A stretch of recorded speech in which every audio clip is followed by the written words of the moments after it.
There is power in the name of Jesus. There is power in the name of Jesus. Break every chain, break every chain, break every chain. There's power. There is power in the name of Jesus.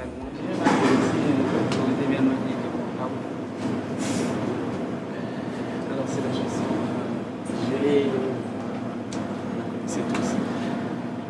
Et j'aimerais que on va chanter le référence qu'on comprenait lorsqu'on dit c'est lui qui stabilisa Dieu. Alors que chacun dise quelque chose de Dieu, une parole à tout le monde. Par exemple. Je sais pas si je connais la chanson déjà. Ok, tu peux juste parler. C'est correct, là, on n'est pas en train de faire un CD. Oui, mais entre temps, c'est comme si elle est en train de filmer, je suis comme. Ah, oui, c'est improvisé pour tous. Oui. Alors je vais commencer, puis on va tourner. Après, ça sera bon, je pense. Amen. Juste, on va juste prier avant de commencer. Après, Pierre, tu peux nous donner un prière. Ok, prions le Seigneur. Merci Père éternel pour ton amour, pour ta bonté. Merci encore pour le sacrifice à la croix, Seigneur Jésus. Merci Père éternel d'avoir payé un grand prix pour lequel nous sommes ici, Père. Seigneur, nous sommes ici, Papa, c'est pour apprendre à te connaître davantage, Père. Alors, Papa, prends-nous, Seigneur, Papa, le frère Machine, afin qu'il puisse avoir ta parole, Père. Bannis, Papa, toute distraction, Père. Seigneur, je veux que ta parole puisse tomber sur le terre pratique, que nous puissions, Père éternel, la saisir et la mettre en pratique dans notre vie. C'est par rapport à ce que nous offre jusqu'à la vie. Les actions de grâce que nous avons ici, au nom de Jésus. Au nom de Jésus. Amen.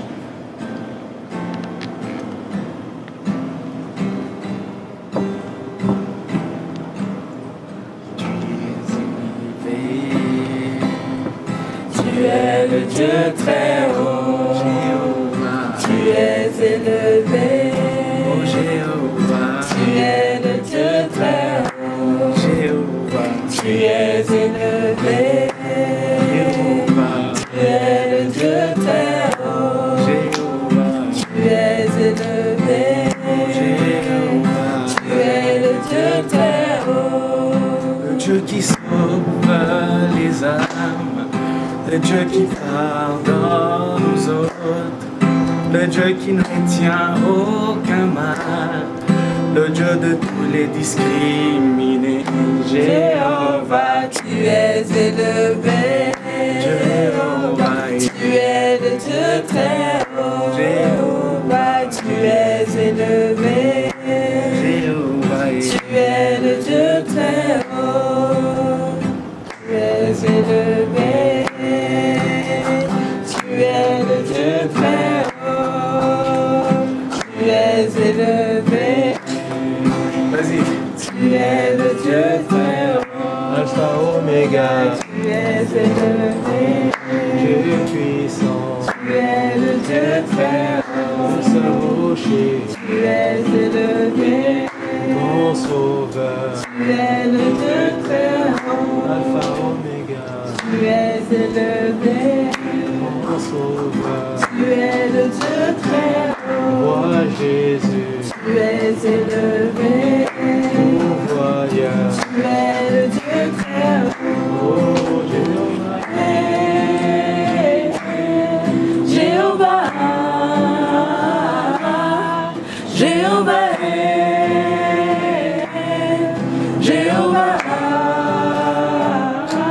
Jéhovah, tu es élevé, Jéhovah, tu es le Dieu très haut, tu es élevé, Jéhovah, tu es le Dieu très haut, Le Dieu des sources, le Dieu qui donne le Saint-Esprit, le Dieu qui élève ses enfants, le Dieu qui restaure les âmes. Jéhovah, tu es élevé, Jéhovah, tu es le Dieu très haut, Jéhovah, tu es élevé, Jéhovah, tu es le Dieu très haut. C'est lui qui a fait l'œuvre de la croix. Amen. Celui qui est mort pour nos péchés. Celui qui a dit le plus grand je t'aime. C'est lui qui nous aime plus que nul autre. Jéhovah, tu es élevé. Jéhovah, tu es le Dieu très haut. Jéhovah, Tu es élevé. Tu es le Dieu très haut.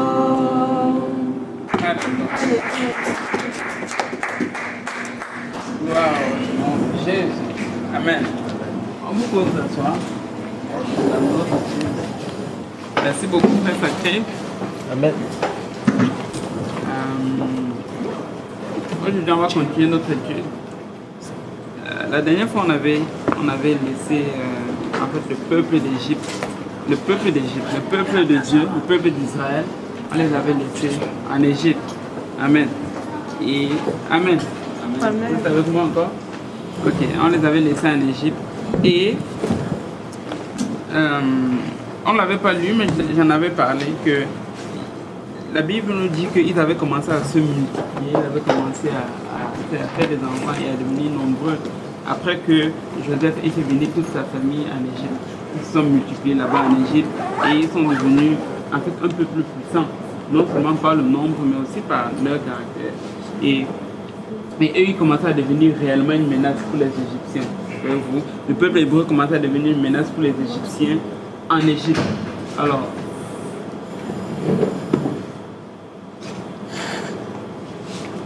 Pharaon, voyant ça, il a dit, ok, il faut qu'on les soumette à une dure servitude pour pouvoir les opprimer, pour pouvoir les oppresser. Ça, c'était la technique que Pharaon avait trouvée en fait pour réduire au néant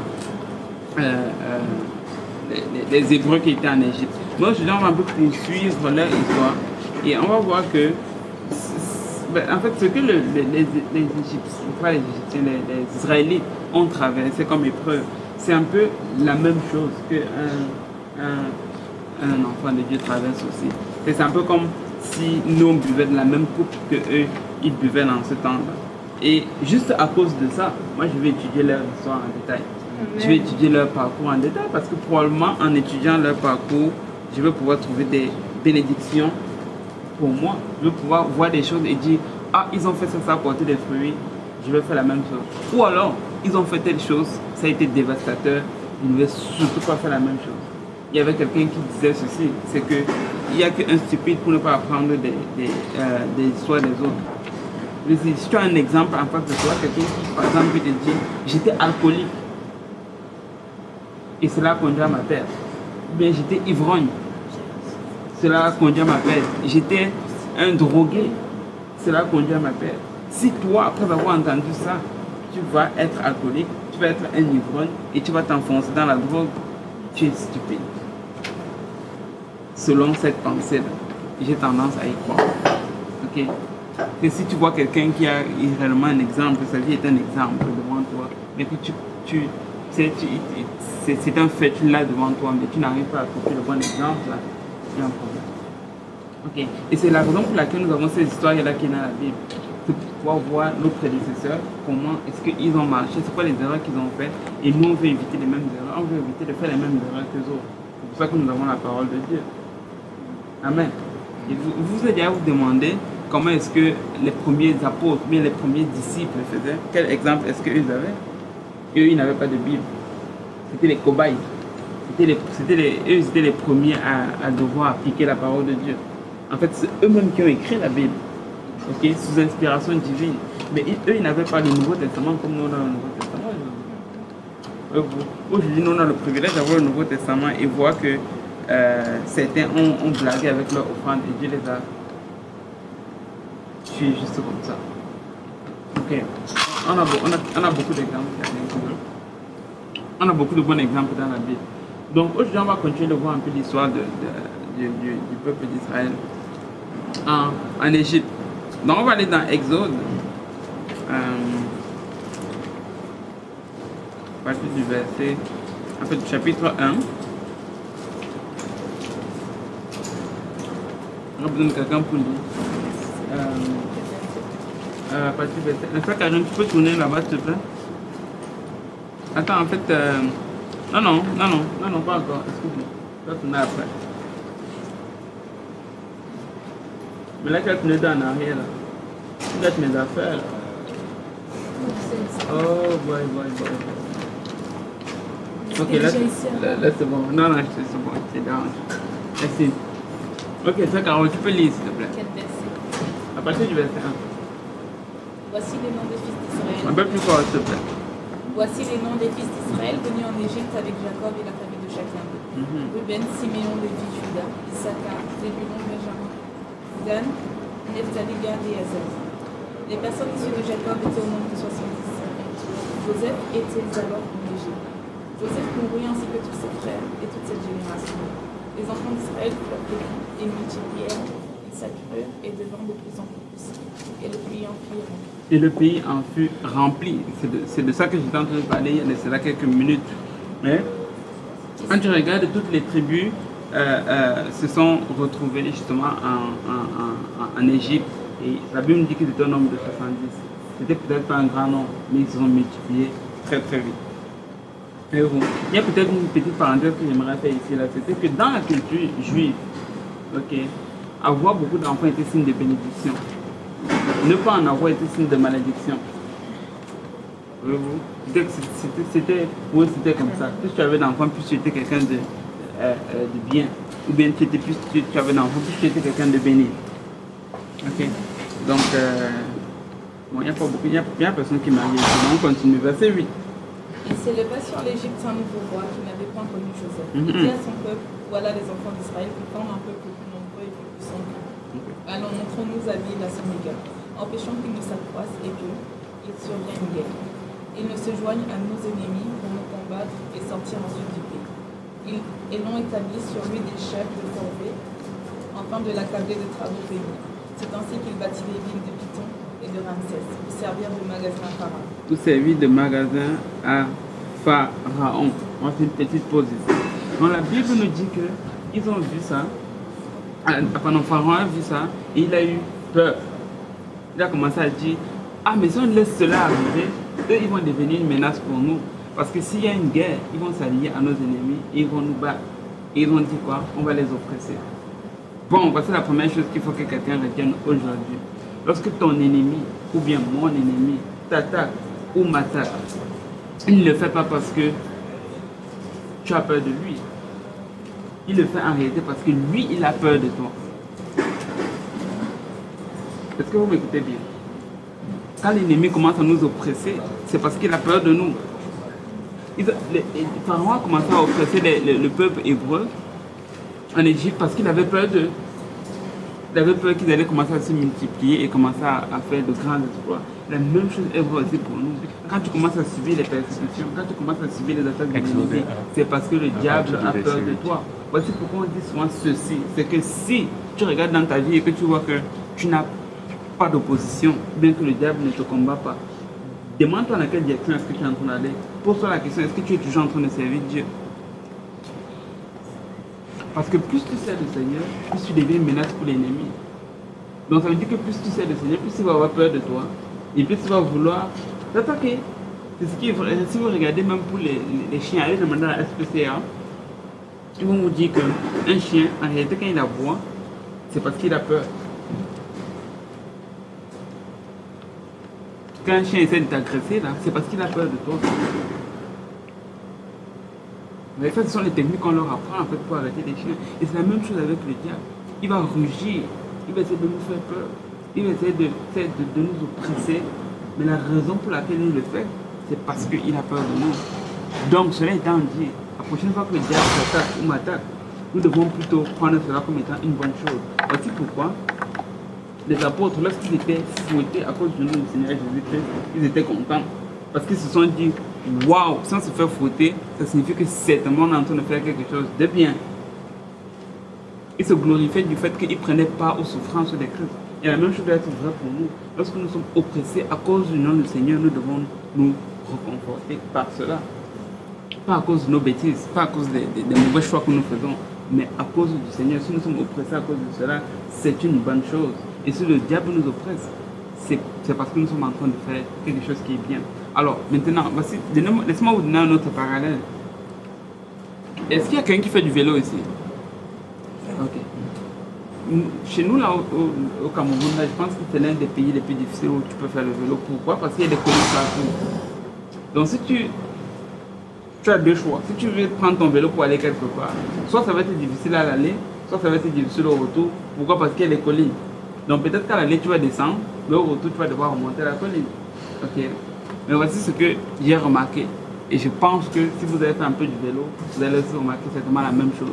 C'est que quand tu veux monter une pente, c'est plus difficile que de descendre. Tu peux quasiment descendre la pente sans faire effort. Tu te mets juste sur ton vélo et tu descends. Ok? Mais pour monter cette pente-là, si tu te mets juste sur ton vélo et que tu restes, tu vas descendre. Tu ne vas pas monter. Ok? Et la même chose est vraie aussi pour notre vie spirituelle. Le jour où tu arrêtes de ne rien faire, le jour où tu arrêtes de t'exercer, le jour où tu arrêtes de faire des efforts, c'est ce même jour-là que tu retrogrades. C'est ce même jour-là que tu recommences à aller en arrière. Ce n'est pas ce jour-là que tu restes stagnant. Il n'y a pas de pause avec le Seigneur. Il n'y a pas de que aujourd'hui, je vais prendre une pause, mais je vais prendre une pause de quelques mois. Non, ça ne marche pas avec la marche chrétienne. Le diable, lui, ne prend pas de pause. Donc le jour où toi, tu vas prendre ta pause, là, sois sûr que le diable va bien te frapper. Il va bien te frapper. Prendre la pause, c'est quoi? Je ne sais pas ce que ça signifie, mais j'ai entendu. Ben, je sais ce qu'il veut dire par là. Quand il dit qu'il ne sait pas ce que ça signifie, moi, je trouve ça très stupide. J'ai entendu les gens me dire, oh, je prends une pause avec le Seigneur dans le sens où je ne vais pas à l'église. Je reste chez moi. C'est mon Dieu chez moi pour quelque temps, le temps de me ressourcer. Ça ne marche pas. Ça veut pas dire que tu prends une pause avec le Seigneur quand tu vas plus à l'église. Non, mais moi, je parle de ce que moi, on m'a dit, ok? Moi, je suis pas d'accord.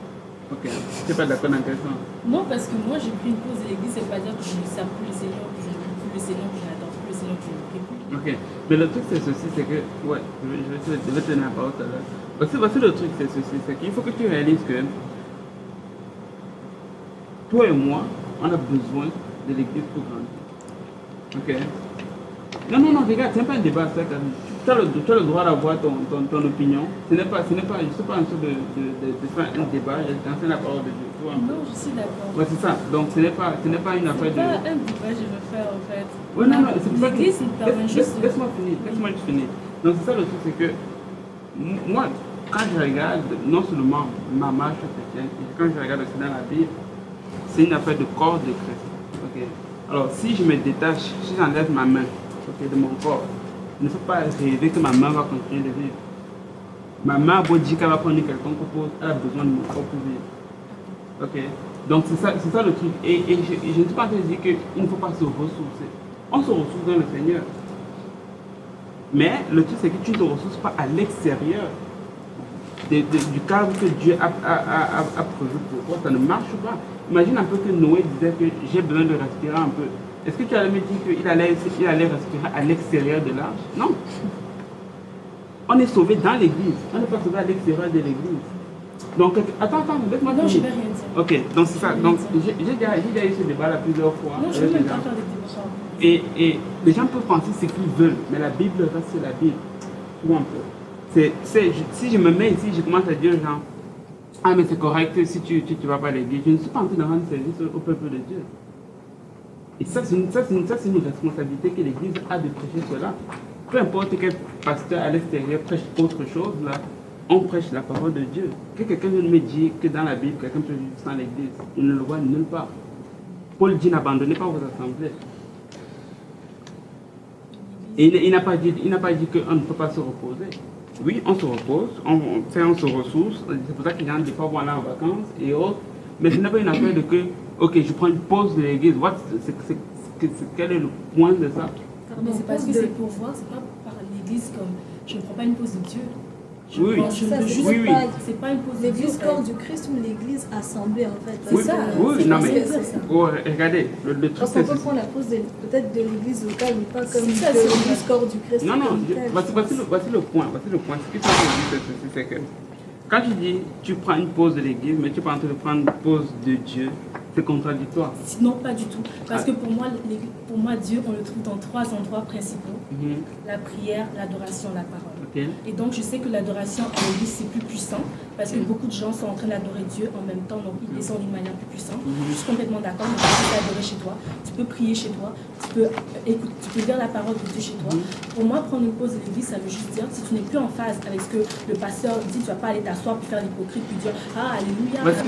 Voici ce que tu fais. Si tu n'es pas d'accord avec ce que l'église où tu vas, prêche, ce que tu fais, ce n'est pas que tu prends une pause de l'église. Je ne veux pas aller non plus polluer mon esprit avec d'autres paroles si je ne sais pas, je ne vais pas juste aller... Laisse-moi te dire ce que tu fais. Ce pourquoi tu n'es pas d'accord, tu vas et tu en parles. Si jusque-là tu vois que... Non, laisse-moi finir. Si jusque-là tu vois que ce n'est pas dans la Bible, tu prends tes pieds, tu vas dans une église et tu penses que ça va te servir. Oui, c'est ça. Donc, mais ce que je dis, c'est que tu as besoin d'une église. Bien sûr, oui, on a besoin d'une église, mais pas... Tu comprends ce que je veux dire? Oui, donc c'est ça, je ne suis pas en train de faire, il ne faut pas mal me comprendre, je ne suis pas en train de faire la promotion d'une église en particulier. Je suis en train de dire que peu importe où tu vas, peu importe ta marche, peu importe ta combinaison, tu as besoin d'une église. C'est ce que la Bible prêche, on ne va pas prêcher autre chose. Et la pause de l'église, là, s'il vous plaît, ça ne marche pas. Il n'y a pas de pause. Enfin, tu parles de prendre des vacances. Peut-être dans ce sens-là, tu vois, la personne ne va plus à l'église, l'église locale, mais reste quand même dans l'église corps du Christ, tu vois. Tu ne peux pas. Mais non, tu ne peux pas. Mais ceux qui vont en vacances, par exemple.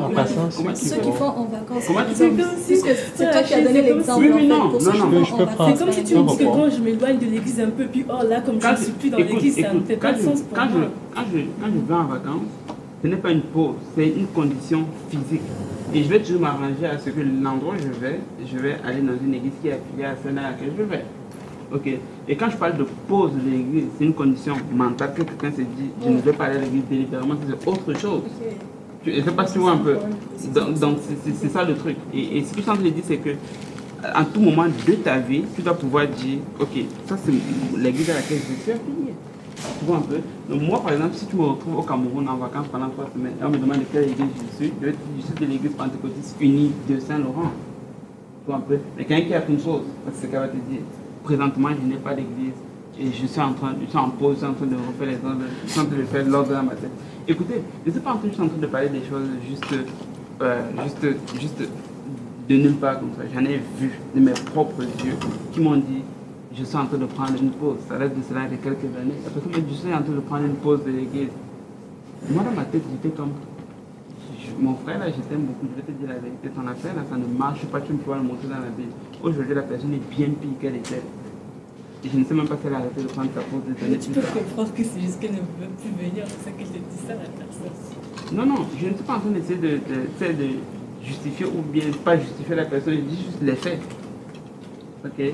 Et même si tu veux regarder de manière biblique, non, je ne peux pas venir te vous dire des mensonges. La Bible n'enseigne pas cela. C'est juste ça. Et une fois de plus, je ne pense pas d'une église locale. Le truc, c'est que il faut juste que tu réalises que tu as besoin d'avoir un corps auquel tu vas te tenir pour pouvoir grandir dans le Seigneur. C'est ça le truc. Et une fois de plus, on n'est pas en train de dire qu'il faut que tu ailles faire l'hypocrite ou quoi que ce soit. Si tu as quelque chose que tu n'es pas d'accord, tu le mentionnes. Je ne suis pas d'accord avec telle chose et je vois que dans la Bible c'est comme ça. Bien pour ça, il faudrait trouver le pasteur. Hein? Ah oui.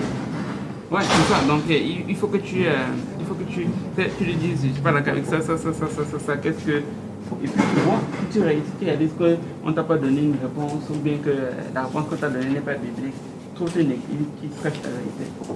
Mais pour l'instant, tu n'as pas éprouvé ton esprit partout pour dire, oh, je vais d'église en église pour trouver une église quand même. Tu réfléchis, tu prends une pause, tu réfléchis par rapport à ça.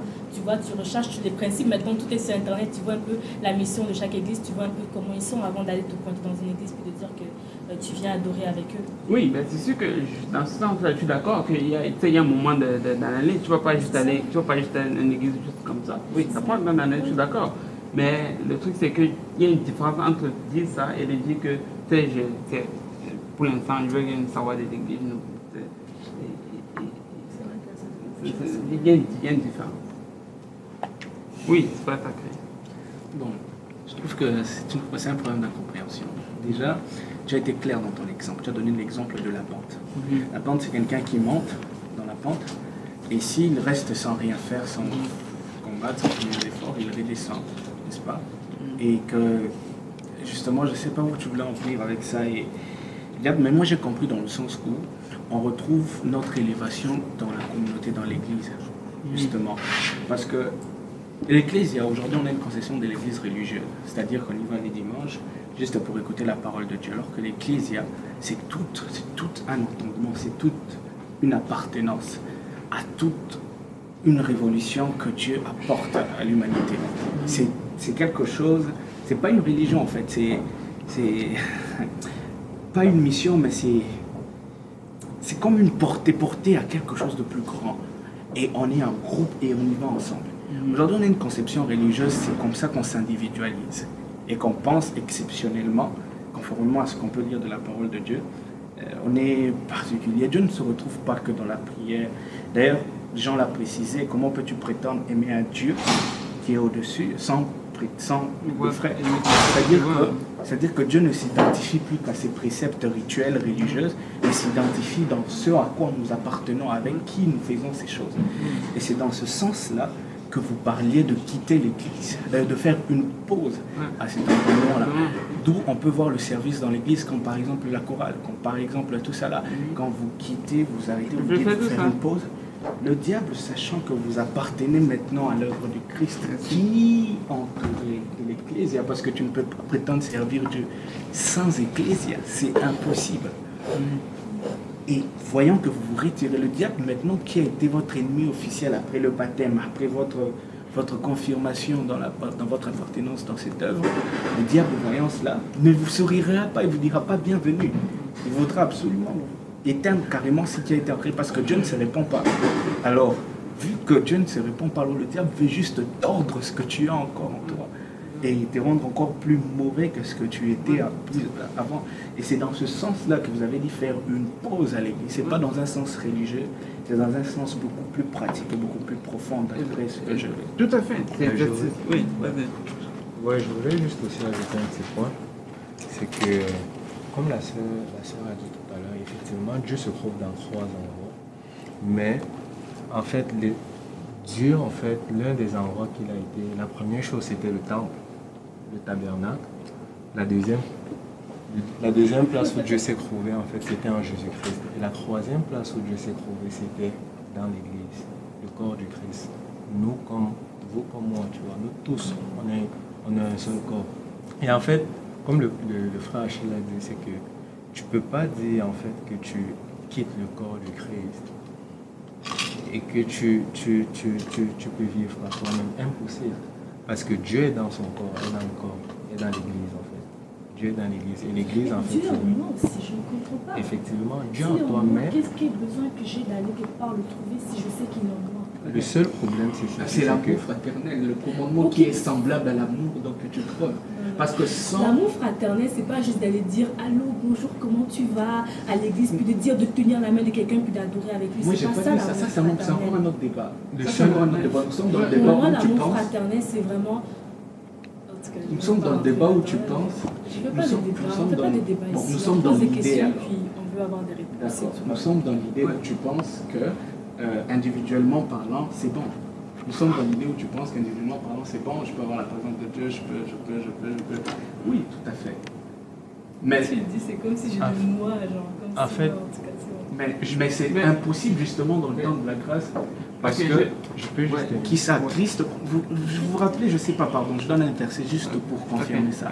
Lorsque Christ parle aux disciples et il dit à quoi vous reconnaîtrez les autres, vous reconnaîtrez. Il parlait à l'église en disant comment est-ce qu'on penserait que vous serez meilleurs que les autres. Pourquoi? Parce que les publicains entre eux s'aiment, qui étaient les politiciens de l'époque, les païens entre eux sont solitaires, et vous alors, l'ecclésia.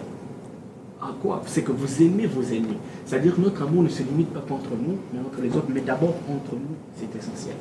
Et c'est dans cette idée-là qu'on demande même de ne pas abandonner l'assemblée quoi qu'il arrive, parce que l'amour c'est pour le meilleur et pour le pire. Par exemple, Vas-y, et puis on va juste essayer d'avancer parce que je ne veux pas éterniser sur une personne et sur ce sujet. C'est ça la dernière chose aussi, c'est que Dieu a mis en fait tout ce dont nous avons l'édification du corps, dont nous avons besoin. Quand tu regardes en fait dans la parole de Dieu, Dieu a toujours insisté à ce que son peuple ait un berger, comme un pasteur. Une brebis là sans pasteur, c'est impossible d'arriver au ciel. Ça c'est fondamental et on va le voir plus tard dans la leçon. Saul, ben pas aujourd'hui là. Saul, il avait quelqu'un, il avait un berger, mais il s'est détourné de son berger. David avait un berger, mais Salomon n'en avait pas. Tu as vu ce qu'il est devenu. Donc c'est tellement fondamental d'avoir un berger. Parce que si tu n'as pas de berger que tu vois, comment Dieu serait-il ton berger? Tu ne pourrais pas. C'est juste impossible. Dieu que tu ne vois pas, il ne pourrait pas être ton berger. Amen. Cela étant dit, je vais une dernière chose et on ne va plus prendre rien du tout sur ce sujet, on va continuer. Non, mais c'est ça parce oui, on peut en parler après. après. Par rapport à ça. Non, mais c'est parce qu'il y a une étude et tu n'es pas seul. Ouais, c'est vrai. Ok, donc c'est ça. Et tout à l'heure, tu as dit que tu ne comprends pas pourquoi, si Dieu est déjà en toi, qu'est-ce que tu as besoin de faire dans l'église? Alors, le truc, c'est ceci, c'est que si tu veux vraiment aller sur cette logique-là, c'est que personne ne serait sauvé. Jésus-Christ était déjà parfait. Pourquoi est-ce qu'il allait mourir à la croix? C'est juste pour dire que ce n'est pas parce que Dieu est déjà en toi que tu n'as pas besoin de l'église. Ça, c'est non. Juste. Dis-moi, c'est que l'église. Non, mais ce que je veux dire, c'est que si tu es en train de te dire dans ta tête que le fait que Dieu est déjà en toi, tu n'as pas besoin d'aller à l'église. Non, tu n'es pas. Je ne pense pas que tu aies besoin d'aller à l'église. Mais je pense que quand tu vas à l'église, il y a quelque chose de spécial qui se passe. Tu as beaucoup plus de. Ouais, ça c'est ce que tu. Moi je pense qu'il y a quelque chose qui se passe, mais après ça. Ça c'est ce que tu penses, mais la Bible te dit que sans l'église, tu ne peux pas y arriver. Cela étant dit, on va continuer. Ok. Le verset 8, s'il te plaît. Il s'éleva sur Égypte, un nouveau roi qui n'avait point connu. Amen. Donc l'ennemi va continuer d'oppresser, il va continuer d'oppresser Israël. Il va continuer d'utiliser les atouts. Et là, il a commencé à dire maintenant, ok, on va tuer les premiers-nés. Okay. On va tuer tous les mâles, tous les garçons. Okay. Parce que sans les garçons, il n'y a pas de guerre. Et les femmes ne vont pas en guerre. Okay. Et il savait que s'il tuait tous les mâles, il allait finir avec ce peuple. Mais... Les sages-femmes répondirent à Pharaon, c'est que les femmes des Hébreux ne sont pas comme les Égyptiennes. Elles sont vigoureuses et elles accouchent avant l'arrivée de la sage-femme. Dieu fit du bien aux sages-femmes et le peuple multiplié devint grand. Parce que les sages-femmes avaient eu la crainte de Dieu, Dieu fit prospérer leur maison. Dieu fit prospérer leur maison. Laisse-moi faire une petite parenthèse ici. J'espère qu'elle sera vraiment courte, ma parenthèse. C'est celle-ci. C'est que si tu fais du bien à un enfant de Dieu, Dieu va te bénir. Si tu fais du bien à quelqu'un qui sert Dieu, Dieu va te bénir. Vous êtes d'accord avec moi? Amen. Amen. Quand tu fais du bien à quelqu'un, même si tu ne connais pas cette personne, Dieu va te bénir. Je me souviens des fois, il y a des gens qui m'ont... Pas que je suis quelqu'un. Les gens qui ont fait un esprit, je bâtis au nom de Jésus-Christ. Juste ça, ok. Alors, il y a des gens qui m'ont fait du bien, j'étais comme... Je ne sais pas ce que je peux faire en retour pour la personne, à part de prier pour cette personne. Et j'ai la foi que la prière d'un enfant de Dieu, d'un enfant qui sert Dieu, a des effets. Elle est puissante, la prière d'un enfant qui sert Dieu. Tu vois. Ici, il a béni les sages femmes juste parce qu'elles ont fait du bien à son peuple. Et si nous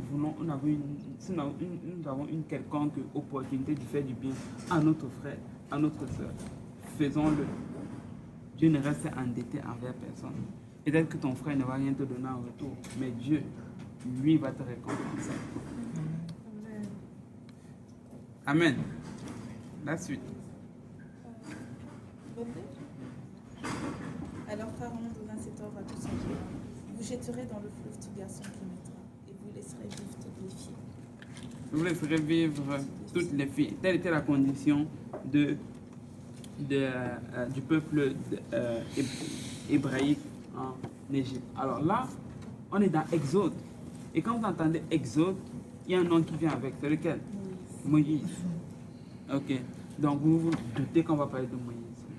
Mais ça c'était juste une introduction. Pour, en quelque sorte, nous faire réaliser ceci, c'est que, regardez un peu la condition dans laquelle Israël se retrouvait. Ils étaient opprimés de comble vraiment de l'oppression.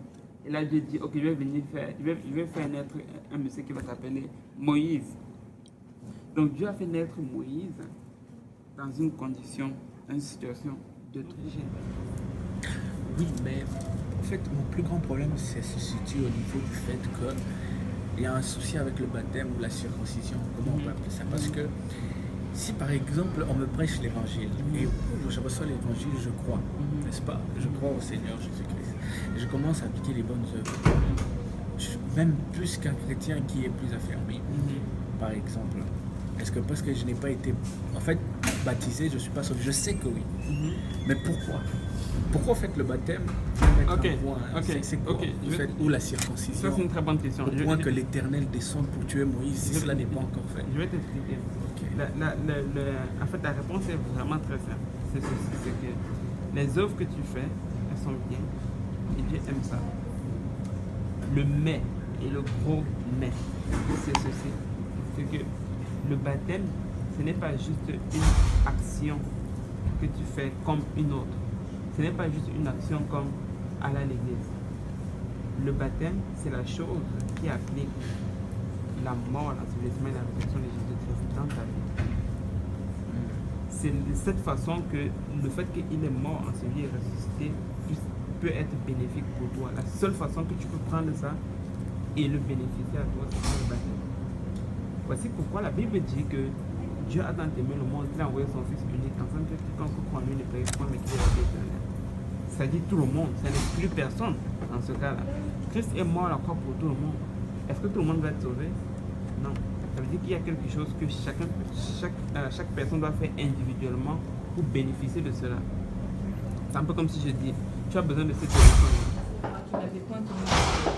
Il dit à son peuple, voilà les enfants d'Israël qui forment un peuple plus nombreux et plus puissant. Alors montrons-nous habiles à son égard, empêchons qu'il ne s'accroisse et que... Oui, on a déjà vu ça. Ouais, ok, 12 s'il te plaît. Ouais, 12. Plus on accablait, plus il multipliait et s'accroissait.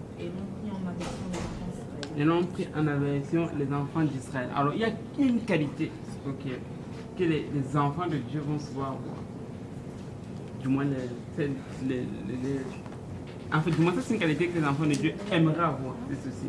C'est que plus l'ennemi t'accable, plus tu veux être fervent pour le Seigneur.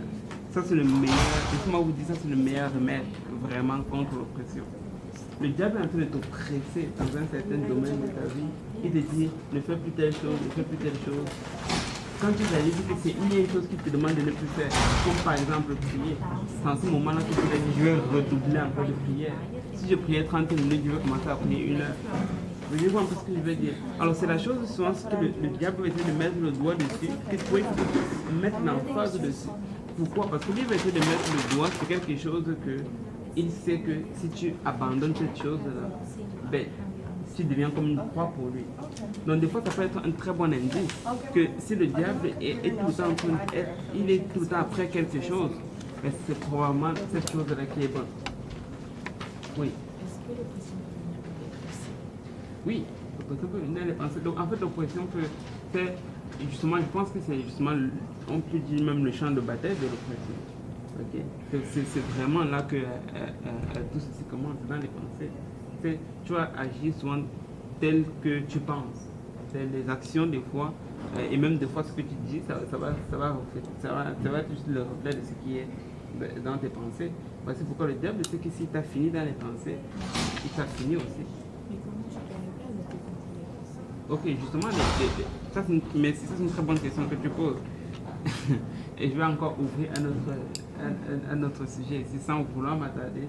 C'est qu'il y a plusieurs choses justement contre les pensées. C'est la prière. Quand tu pries, tu es en train d'aider tes pensées, tu es en train de mettre tes pensées à la bonne place. Les prédications, quand tu écoutes la parole de Dieu, quand tu exposes ton esprit, ton cerveau à la parole de Dieu, tu es en train de mettre ton esprit à la bonne place. La communion fraternelle, ça c'est une autre chose. Parce que ça c'est toutes des choses qui influencent ton système de pensée. On est influencé par ce qu'on voit. On est influencé par ce qu'on entend. Quand la musique que tu écoutes, là, ça t'influence. Si elle est bonne, ça va bien t'influencer. Si elle est mauvaise, ça va mal t'influencer. Les gens qui sont autour de toi, les personnes, ils vont me dire le contraire. ils vont t'influencer. Si tu te tiens à côté des fumeurs de drogue, à un moment donné, tu vas fumer la drogue, même si tu as reçu le Saint-Esprit. Ok? Et donc, c'est vraiment ça, ton entourage. Si tu t'entoures des gens qui sont positifs, tu vas aussi être positif. Et laisse-moi même exemple, même dans l'église, des fois, tu ne veux pas te tenir à côté de tout le monde. Tu ne peux pas te tenir à côté de quelqu'un qui est en train de niaiser avec sa vie spirituelle, mais quelqu'un qui est en train de tout remettre en question. Non, la personne va aussi commencer à te mettre le doute aussi dans ta tête. Tu veux te tenir à côté de quelqu'un qui est en feu pour le Seigneur. Tu veux te tenir à côté de quelqu'un qui veut réellement aller au ciel, pas quelqu'un qui est en train de vaciller. Là. C'est à côté de ça que tu veux te tenir. Et laissez-moi vous dire, ça a un effet. J'en ai vu qu'ils arrivent, ils sont en feu pour le Seigneur, mais juste parce que c'est tenir avec quelqu'un qui est à moitié dans l'église, à moitié dans le monde, un pied dans l'église, un pied dans le monde. À un moment donné, ils ont perdu leur feu. Certains ne sont même plus à l'église aujourd'hui. Donc ça, c'est toutes des choses qui nous influencent. Des fois, on ne va pas le ressentir tout de suite, mais ça, définitivement, une influence. C'est pourquoi tu choisis les gens avec qui tu veux marcher.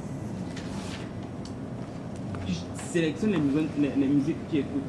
Tu sélectionnes même les prédications que tu écoutes.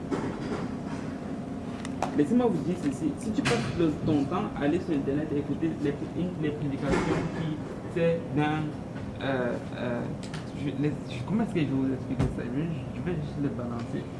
Si tu écoutes juste les prédications d'une illumination qui est juste axée sur la prospérité, tu vas pouvoir aller dans n'importe quelle église. C'est ce que tu écoutes là qui va faire ta personnalité. Tu vas finir par... Dieu veut parler, tu vas finir par engurgiter cela. Donc, ça va commencer à devenir ce en quoi tu crois réellement. Voilà. Il faut être vraiment très très très sélectif dans ce qu'on laisse entrer dans nos oreilles. Moi, quand je vois quelqu'un qui est négatif à côté de moi, là, soit je fuis, et si je ne peux pas fuir, je demande à la personne elle de fuir. Un jour, nous sommes allés évangéliser, et puis il y avait un monsieur qui on essayait de parler, et puis j'ai ressenti vraiment que c'était... Lui là, il ne voulait pas rien recevoir, mais c'était vraiment juste une sorte d'oppression. Mais si j'étais seul, j'allais gérer ça autrement. Mais il y avait mes frères et mes soeurs qui étaient à côté. Il a commencé à dire du n'importe quoi. Et je lui ai dit, monsieur, pas. Il est parti. Il faut juste être alerte spirituellement. Tu veux être le gatekeeper, le gardien de porte de ton système de pensée. Tu veux vraiment veiller sur tout ce qui rentre dans ta tête. Si tu marches dans même dans l'église et tu regardes quelqu'un qui est en train de critiquer le pasteur, fuis cette personne comme la peste. Ils ont tous mal fini, ceux qui ont fait ça dans la Bible. Allez demander à la sœur de Moïse, ou bien à la sœur d'Aaron. Tu ne veux pas rien avoir à faire à ce genre de choses. Okay. Tu commences à quelque part à critiquer même ton frère des fois. Tu es sur un très très très très très mauvais chemin. En fait, si tu n'as rien de bon à dire, mieux vaut tu la fermes. Amen. Je préfère ne pas... Et ça arrive, hein, des fois que tu as... Nous sommes des êtres humains, nous sommes des êtres sentiments. On a des sentiments, ok? Et je ne dis pas que ce sont des choses qui ne peuvent pas nous arriver. Ça peut arriver que le frère, la soeur secrète va agir d'une façon que ça va m'énerver. Ce n'est jamais arrivé, mais ça peut arriver un jour. Ok? Attends, laisse-moi voir si c'est déjà arrivé. Ah non, je pense. Imagine un peu qu'elle se comporte d'une façon que ça me blesse. Tu sais, mon instinct naturel, ça va vouloir parler. Mais je me suis dit une chose. C'est au lieu de parler négatif, il faut le garder en moi. Ok. Non. Non, tu le gardes pour toi. Par contre, voici ce qu'il faudrait que tu fasses. Et ça, c'est justement quelque chose que je lis. Vous allez le voir dans le psaume 5. Et ce n'est même pas juste le psaume 5. Vous avez déjà lu certains de ces psaumes-là où tu regardes le psalmiste ou bien celui qui est en train de prier. Tu as l'impression qu'il est fâché contre Dieu. Vous avez déjà lu ça? Vous avez déjà lu un des psaumes comme ça? Dieu, pourquoi tu n'entends pas? Pourquoi tu me livres? Vous avez déjà entendu ça? Qu'est-ce qu'il est en train de faire? Il est en train de déverser sa frustration vers Dieu. Voici la leçon. Si tu es frustré, ce n'est pas devant ton frère que tu dois aller là verser ta frustration, devant Dieu. Et vous savez quoi? Quand les hommes de Dieu l'ont fait, Dieu a répondu à leur requête. On n'est pas en train de dire qu'il fallait insulter Dieu, ou bien qu'il fallait dire, il fallait. Mais le truc, c'est que s'il y a une quelconque frustration à verser, verse-la devant le Seigneur. C'est ça que nous devons faire. Et c'est ce que Dieu attend de nous. Amen. Si tu as une frustration vis-à-vis de ton frère, je te garantis que si tu vas verser cette frustration-là devant le Seigneur, la prochaine fois probablement que tu vas revenir voir ton frère ou ta soeur, elle ne sera pas la même personne. Parce que Dieu aura déjà travaillé dans son cœur. Et l'autre chose, c'est ceci, c'est que des fois on pense que si quelqu'un a mal agi envers nous, ça nous donne le droit de mal agir en retour avec la personne. Not so. Des fois là, quand quelqu'un agit mal envers nous, des fois c'est pour que Dieu nous amène juste à voir à quelle position nous sommes. J'ai écouté le pasteur Cordy dire ceci, vous l'avez certainement entendu dire la même chose. Quand on presse un citron, qu'est-ce qui va sortir de là? Un jus de citron. Et le citron est amer. Alors, des fois là, pour que Dieu te fasse goûter à ton propre jus, tu vas permettre qu'on te presse un peu. Et si c'est quelque chose amer qui sort, ça veut dire que tu as encore un citron. Tu as encore un mauvais fruit. Un fruit amer. Donc des fois l'oppression là, c'est quelque chose qui va nous aider à réaliser un peu à quel niveau nous sommes rendus. Ça prend des fois quelqu'un pour te titiller un peu, pour te sortir un peu de ta zone de confort. Des fois même pour te manquer un peu de respect. Comment est-ce que tu vas réagir vis-à-vis de ça? Et là Dieu te dit, ok, voilà là où tu es. Même si tu as été baptisé au nom de Jésus-Christ, même si tu as reçu le Saint-Esprit. Et je suis en train de dire tout, mais je devais dire nous. Ok? Nous sommes tous dans cela. Ok? Mais le truc c'est ceci, c'est qu'on veut avoir la bonne perspective. Écoute, j'ai toujours dit ceci, s'il y a quelque chose que le Seigneur veut travailler en moi, s'il désire utiliser la personne la plus jeune dans le Seigneur pour me recommander, ben je suis volontiers. Et je crois que c'est cette attitude-là que nous voulons avoir. Peu importe d'où la réprimande vient, peu importe d'où l'oppression vient, tu réalises juste que l'oppression est là pour te permettre de réaliser un secteur que tu dois travailler dans ta vie. Et tu le travailles. Tu en sors toujours vainqueur.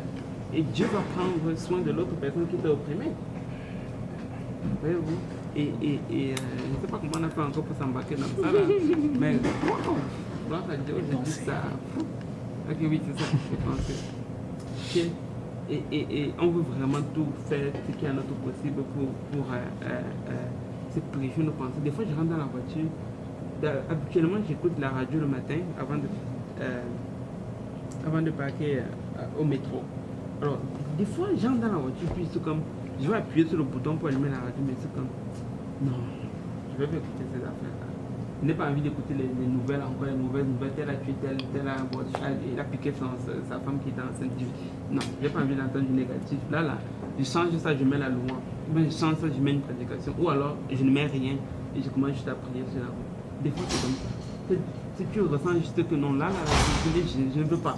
Je ne veux rien de négatif dans mes oreilles. Je ne veux pas. Okay. Et si c'est chaud, tu vas à l'église. Tu t'agenouilles là à l'église. Il y a la présence de Dieu à l'église. Je vous le dis comme vous ne pouvez pas imaginer.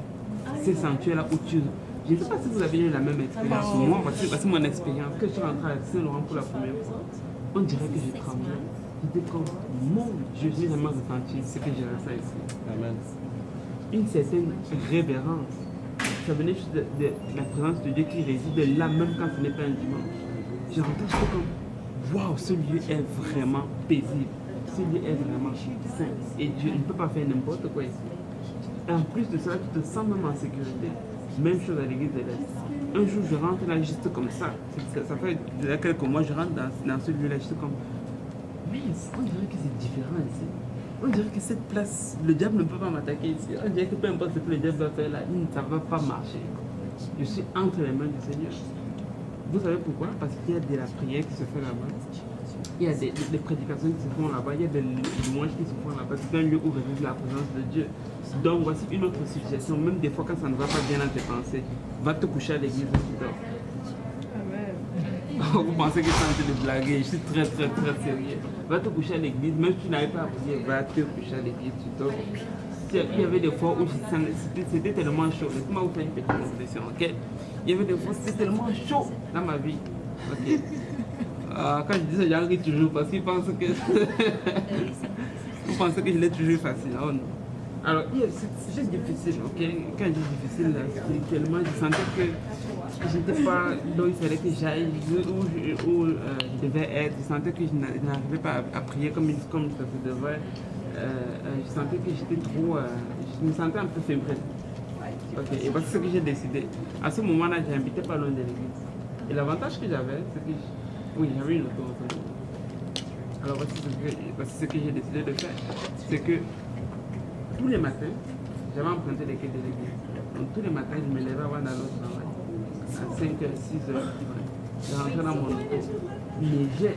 Je me souviens encore très bien, on était encore dans l'ancienne église là, sur Cherbourg. Et puis, en fait, j'avais décidé de faire ça une seule fois. Et puis, je suis allé ce jour-là à l'église le matin. Et puis, je me suis dit, je veux voir ce que ça va donner. Je vais entrer là, puis je vais commencer à prier. Ah, mais je vous dis, la présence de Dieu que j'ai ressentie ce jour-là, c'est comme, waouh, quel rafraîchissement. Je me sentais tellement bien, je me sentais tellement en sécurité que j'ai dit, ça ne va pas s'arrêter aujourd'hui. Demain, je vais encore être à la même place, à la même place. Et j'ai continué de faire ça, jusqu'à ce que le Seigneur m'a délivré de cette oppression-là que je traversais. La maison de Dieu, c'est la maison de Dieu. Que quelqu'un dise Amen à cela. Amen. Très. Alors les Égyptiens réduisirent les enfants d'Israël à une chose avec eux. Ils leur rendirent la vie à mort par des travaux à partir et en jeu. C'est parti de leur Tu peux dire un peu plus fort, s'il te plaît? Alors les Égyptiens réduisirent les enfants d'Israël à une dure servitude. Ils leur rendirent la vie à mort par des oiseaux enragés et par tous les ouvrages des champs. Et c'était avec cruauté qu'il leur imposait de sécher plus loin. L'oracle parla aux sages femmes des Hébreux, nommées Shipra et Lophia. Il leur dit que vous adulterez les femmes des Hébreux et que vous les verrez sur le séché. Si c'est un garçon, faites-le mourir et c'est une fille, laissez la vie. Mais les sages femmes craignant Dieu, elles ne firent coucher leur avait dit le roi d'Égypte. Elle laissait vivre les enfants. Dans la Bible, dit que les sages femmes, elles craignaient Dieu. Et à cause de ça, elles ont laissé vivre les enfants. Parce qu'elles savaient que tuer les enfants, mal, ça allait être une abomination aux yeux de Dieu. Alors, comme dans l'autre chose, c'est ceci, c'est que Pharaon, il a vu que son premier plan n'a pas fonctionné. Donc, juste d'oppresser les enfants, les Hébreux. Il a vu que ils ont continué même à se multiplier à cause de ça. Et il a dit, je vais passer au niveau supérieur. Bon, voici la mauvaise nouvelle pour quelqu'un. Okay, je pense que vous connaissez déjà c'est quoi la mauvaise nouvelle. C'est que des fois là, c'est quand tu vas réussir une épreuve, ou bien quand tu vas te donner un coup à l'ennemi, bien quand il va t'envoyer un coup et que tu vas répliquer. Ne pense pas que c'est le dernier coup qu'il va t'envoyer. Il va probablement essayer de t'en envoyer un autre encore plus coriace. Ça, c'est la mauvaise nouvelle. La bonne nouvelle, c'est que Dieu combat pour nous. Amen. C'est que Dieu ne nous laisse pas abandonner à nous-mêmes. Il est celui qui combat dans nos combats. En réalité, tout ce qu'on a besoin de faire, c'est juste être volontiers de continuer, de vivre et de travailler pour lui. Alors que nous sommes en train de le faire, lui, il prend nos combats en charge. Amen. Et de ce que je sache, la dernière fois que j'ai vérifié, mon Dieu, il ne perd aucun combat. Amen. Mon Dieu ne perd aucun combat. Tu peux le mettre devant n'importe quel démon en fait, devant n'importe quel diable. Il ne perd aucun combat, mon Dieu. Donc tout ce que j'ai besoin de me rassurer, c'est que mon Dieu est toujours de mon côté. J'ai juste besoin de me rassurer que mon Dieu combat toujours pour moi. Qui veut savoir c'est quoi le secret pour que Dieu combatte toujours pour moi? Okay. Ça, c'est la clé du succès là. Okay. Si tu pensais que c'était toi qui gagnais tes victoires là, pauvre toi. Si tu pensais que c'est toi qui gagnais tes batailles, pauvre toi. Si ce n'était pas du Seigneur, vous et moi nous ne serions pas ici. Alors voici la clé. C'est juste d'être agréable à Dieu. Si tu arrives à un point où tu commences à te rebeller contre Dieu, c'est ce qu'il a dit à son peuple dans le livre de Chroniques, dans le livre de Rois. Le jour où vous allez commencer à vous rebeller, je vais vous livrer entre les mains de vos ennemis. Mais tant que vous gardez mes commandements, moi, l'Éternel, je vais combattre pour vous. C'est réellement ce qui s'est passé. Tu lis l'histoire du peuple d'Israël. Quand on disait souvent deux sortes de phrases, quand on voulait commencer à raconter l'histoire des rois qui régnaient sur eux, on disait souvent, il a fait ce qui est bien aux yeux de l'Éternel. N'est-ce pas? On disait ça par exemple de Josias, on disait ça de David, on disait ça de Ézéchias et ainsi de suite. Ok? Quand tu lisais ça, de l'histoire du roi, tu pouvais aller à la banque avec le fait que tout ce que tu allais lire par la suite, c'était les bénédictions que Dieu allait déverser sur son peuple. Parce que quand le roi faisait ce qui était bien aux yeux de l'Éternel, il allait aussi conduire le peuple à faire ce qui est bien de l'Éternel. Et c'est ce qui allait amener la bénédiction de Dieu sur son peuple. Mais il y a aussi une autre chose que tu pouvais lire. Une fille, ce qui est mal aux yeux de l'Éternel. Et à chaque fois que tu lisais ça, tu pouvais aussi aller à la banque avec le fait que ce que tu allais lire par la suite, c'était que l'ennemi est venu les oppresser, il les a vaincus. La clé pour que Dieu combatte pour vous et moi, c'est de faire ce qui est bien aux yeux de l'Éternel. Amen. Amen. Tant que nous faisons ce qui est bien aux yeux de l'Éternel, tant que nous restons fidèles dans ce que Dieu met dans nos mains, il combat pour nous et nous avons la victoire assurée. Donc peu importe comment l'ennemi presse et presse et presse encore plus fort, tout ce qu'on a besoin de se rassurer, c'est que malgré le fait qu'il nous presse, s'il y a une chose qu'on ne va pas laisser tomber, c'est le Seigneur. Je vais rester accroché au Seigneur, peu importe comment l'ennemi me presse. S'il faut que quelque chose se coupe là, mon bras va juste se couper, mais je vais rester accroché au Seigneur. Hier, j'évangélisais et quelqu'un me disait ceci. C'est bon d'évangéliser. Quand vous évangélisez, le Seigneur vous montre vraiment beaucoup de choses, fait réaliser beaucoup de choses. Et j'évangelisais et puis quelqu'un me disait ceci. Il me dit, il pensait que j'avais 17 ans. Ok. Et puis il me dit, ah, tu as quel âge? Tu as 17 ans. Qui m'a demandé mon âge, il commençait à rire déjà. Et puis il me dit, tu as 17 ans. Hein? Et tu vas voir, dans quelques années, tu vas arrêter. Moi, si tu savais depuis combien de temps je sais le Seigneur. Ouais. Il me dit, quand tu vas commencer à étudier d'autres choses, tu vas réaliser que tu risques d'être choqué, tu vas probablement changer. Il m'a dit que non, oui. Tu sais, si tu as déjà trouvé quelqu'un qui t'a sauvé, tu as déjà garanti ta vie sur terre, dans l'éternité, dites-moi qu'est-ce qu'il y a de mieux que ça. Vers quel Dieu est-ce que je vais aller pour espérer pour que ce soit en mieux? Il est le seul qui a dit je suis le chemin, la vérité et la vie. Bouddha n'a jamais dit ça. Mohamed n'a jamais dit ça. Parce qu'ils ne peuvent pas. Même Mohamed lui-même, il a dit que son sort est entre les mains d'Issa. Allez demander aux musulmans, ils vont vous dire la même chose. Ok. Donc je vais aller directement à celui que mon sort est entre ses mains. Hello. Je parlais avec un juif, j'étais avec la sœur Seknat, il me dit ceci. Il me dit, quand tu vas apprendre l'hébreu, tu risques de trouver les vérités choquantes en ce qui concerne la Bible. Ça risque de changer ta perspective.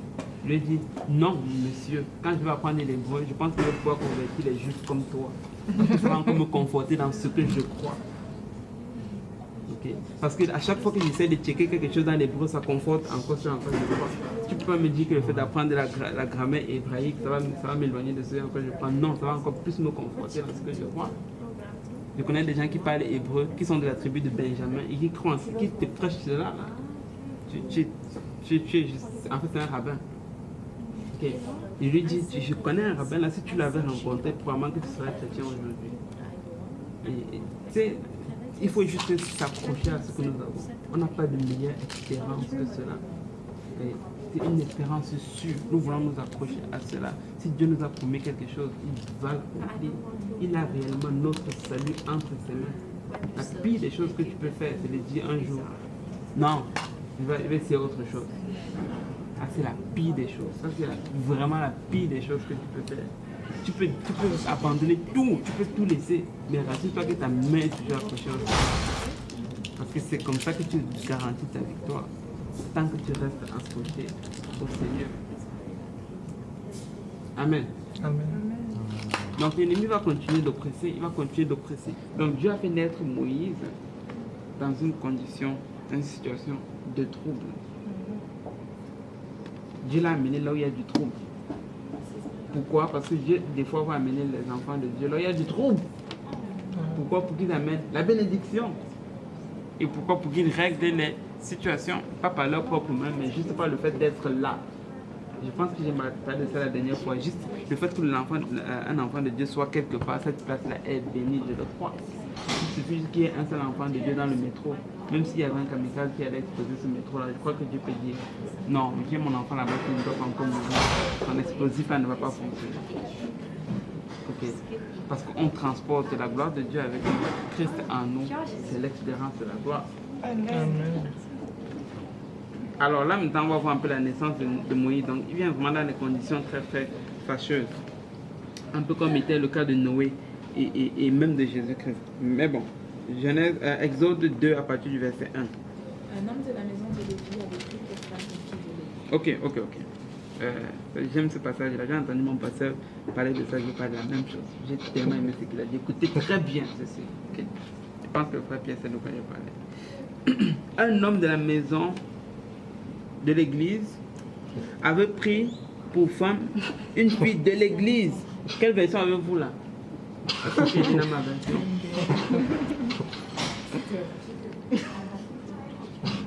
Copyright. Signé Pasteur Kaouli. Ça là, je l'ai aimé celle-là. C'était vraiment top shape. Et je pense qu'il va marquer dessus aujourd'hui. Il dit un homme de la maison de l'église avait pris pour femme une fille de l'église. Pourquoi? Parce qu'un homme de l'église ne se marie pas à l'extérieur de l'église. J'espère que personne ne va me dire le contraire ici. Ok. Et une fille de l'église se marie avec un homme de l'église. Vous ne vous mettrez pas sur un même joug avec les infidèles. Nous dit la Bible dans les 2 Corinthiens. Non. C'est le corps de Christ. Je vais même aller plus loin que là. Okay. Parce que quand on dit le corps de Christ, ça devient trop dangereux. Tu peux voir quelqu'un qui est en train de filmer la drogue et te dit qu'il est chrétien. Donc ça, ce n'est pas de ça qu'elle parle, s'il vous plaît. Donc je vais recadrer. Okay. Tu n'as pas intérêt. Non, parce que sérieusement, là, c'est tout le monde qui s'appelle chrétien. Ok. Voilà, c'est la mode. Ouais. Tu vas pas aller vers tout le monde qui te dit qu'il est chrétien. Tu dis, ah oui, il est chrétien. Bon, non, tu ne te fais pas dire. Ok. Tu veux choisir quelqu'un qui est, une fois de plus, en feu pour le Seigneur. Et on aime cette expression en feu pour le Seigneur. Parce que tiède pour le Seigneur, là, ça ne marche pas. Regardez dans Apocalypse 3. Ok. Il n'est jamais question d'être tiède pour le Seigneur, ou bien à moitié pour le Seigneur, ou bien froid pour le Seigneur. Si tu vis pour le Seigneur, il faut que tu sois bouillant pour le Seigneur. Il faut que tu fasses tout avec ferveur. Ok. C'est ça qui montre en fait l'intérêt que tu portes dans ce que tu fais.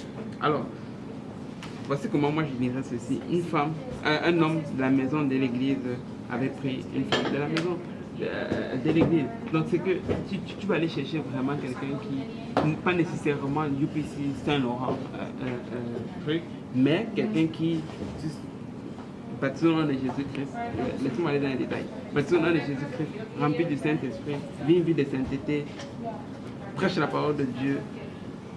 Bon, ça c'est moi qui ai appris ça. Ok. Enseigne des études bibliques, évangélise, est soumis à son pasteur, va à l'église au moins 4 fois par semaine. C'est pour votre bien, je suis en train de vous dire ça. Okay. Ça c'est moi. Okay. J'ai dit souvent ceci. Okay. Le mariage, là, c'est une des choses que tu fais une seule fois. Et puis tu oublies. Tu ne reviens pas en arrière. Tu ne vas pas te marier, tu dis, ah non, j'avais fait une erreur, attends un peu. Je dois retourner, il faut que je rectifie ça. Je vais aller me marier à la bonne personne. Dans l'église, ça ne marche pas. Il y avait j'ai entendu un monsieur dire ceci. Comment est-ce qu'il faut pour savoir que c'est la bonne personne? Je me suis marié là. Okay. Comment il faut pour savoir que je me suis effectivement marié à la bonne personne? Alors, voici la réponse. Vous avez posé la question? On s'est beaucoup posé la question, n'est-ce pas? Il faut que Dieu me parle dans les rêves. Je ne sais vraiment plus si c'est elle. Tu es mariée. Je ne sais plus si c'est elle ou je ne sais plus si c'est lui. Il faut que je prie, il faut que je jeûne. Oui, tu commences à poser la question et ainsi de suite. Comment est-ce que c'est la bonne personne? Blablabla. Alors voici la réponse. Et je pense que la réponse est très spirituelle, très inspirée. Je pense que la réponse est très bonne. Et il dit ceci. La façon de savoir que c'est la bonne personne, c'est le jour où tu lui as dit oui, je la veux. Ou bien oui, je le veux. Oui, je le veux là, ou bien oui, je la veux là, ça va faire de lui ou de elle la bonne personne. Donc après ça là, il n'y a plus de questions à se poser. Est-ce que c'est la bonne personne, est-ce que ce n'est pas la bonne personne? Trop tard. Vous m'avez compris? Voici pourquoi, s'il faut que tu prennes ton temps, prends ton temps. Si ça va prendre 5 ans, prends tes 5 ans. Si vous faites galérer pendant 5 ans, plutôt que de galérer toute ta vie. Tu préfères galérer pendant 5 ans plutôt que de pleurer toute ta vie. Tu préfères galérer pendant 5 ans plutôt que d'être tourmenté toute ta vie. Tu ne sais pas ce que c'est que d'être marié avec la mauvaise personne. Et tu ne veux pas être là. Tu ne veux pas être là. Et je dis toujours ceci à mes précieux frères et sœurs que j'aime tellement, croyez-moi. Ceci, c'est que tu veux te mettre le plus comme sœur. Tu veux te mettre le plus de barrières possible. Le plus de barrières, c'est possible. C'est celle-là qui refuse tout le monde, là. C'est celle-là qui réellement attire l'attention. Mais vous m'avez entendu. Amen. Mais la personne qui va se mettre devant tout le monde, là, oh, je suis disponible, là, un vrai homme va dire ça, c'est la poubelle. Je ne veux pas ça. Est-ce qu'on peut décider de ne pas se marier? Oui. On peut décider de ne pas se marier. C'est une très bonne chose. Très très bonne chose. C'est Mais vrai. je me demande Oui. c'est quel passage. Il y a un passage. Il y a un passage. Comment dire ça? Oui, c'est Paul. Oui, Mais c'est un. Comment dire ça? On dit que si vous ne le faites pas, vous faites bien. Oui, c'est ça. Donc c'est une suggestion de Paul. Lui, il n'était pas marié. Mais il dit par contre, c'est que si tu sens que en fait, le fait de ne pas te marier, tu vas brûler, mieux tu vas te marier. Parce que si c'est que tu as les problèmes avec ta chair. Non, brûler, quand il dit brûler, c'est une façon de dire que tu sens que tu ne peux pas.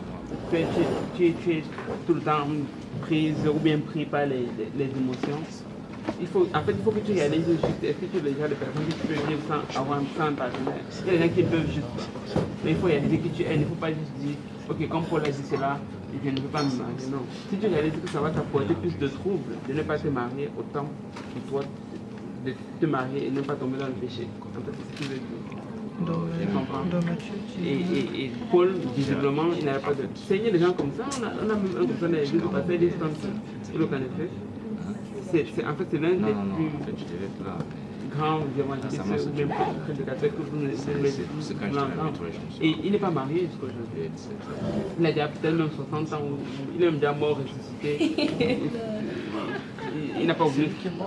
Ouais. Il était à l'ONU. Oui, exactement, c'est lui. Il n'est pas marié. Il a prêché à l'ONU. Il était mort et ressuscité. Oui. Il était mort, et ce n'est pas le seul. Le pasteur Jeff Arnaud, il était aussi mort. Lui, alors c'était grave, il est mort pendant qu'il prêchait. Il est ressuscité dans la prédication. Ouais, et l'instant que lui, il était mort, médicalement déclaré mort, mais il a ressuscité. Amen. Ah oui. Bien sûr, parce qu'il a payé son prix du mariage, je ne sais pas. Mais c'est du bon, ça, son histoire. Ok? Mais c'est juste pour dire que mais sérieusement, Dieu peut faire des choses vraiment extra. Regarde un peu Paul. Ok, pour avoir déjà être déjà passé de l'autre côté, c'est-à-dire du mariage. Voici ce que mon petit constat des deux humbles années de mariage que j'ai mis en année. C'est ceci, c'est que le mariage va avoir deux effets dans la vie de quelqu'un. Soit ça va te rapprocher de Dieu, puisque tu n'étais avant d'être marié, même si tu étais un peu plus au Seigneur. Soit ça va complètement t'éloigner de Dieu, ou même carrément te faire sortir de la maison de Dieu. Ça a souvent ces deux effets-là. Et je vais vous dire pourquoi. Parce que moi, je peux venir à l'église et je commence à faire l'hypocrite, comme la sœur Karina a dit tout à l'heure. Ok. Et je commence à paraître très bon, très bien, juste parce que les gens sont autour de moi. Alors qu'à l'intérieur de moi, je suis un serpent. Mais le truc, c'est ceci, c'est qu'à la maison, là, la femme avec qui je vis, elle voit tout. Voilà. Et s'il y a une quelconque mauvaise attitude en moi, elle, je vais l'utiliser pour faire ressortir cette mauvaise attitude. Donc c'est un peu comme quand tu es dans le mariage, là, c'est là que tu réalises vraiment qui est ta vraie personnalité. Tu vas passionner, tu vas comment dire, perfectionner les choses comme la patience, okay, la tempérance, l'humilité, plein de choses comme ça que tu penses des fois que tu as jusqu'à ce que tu te maries.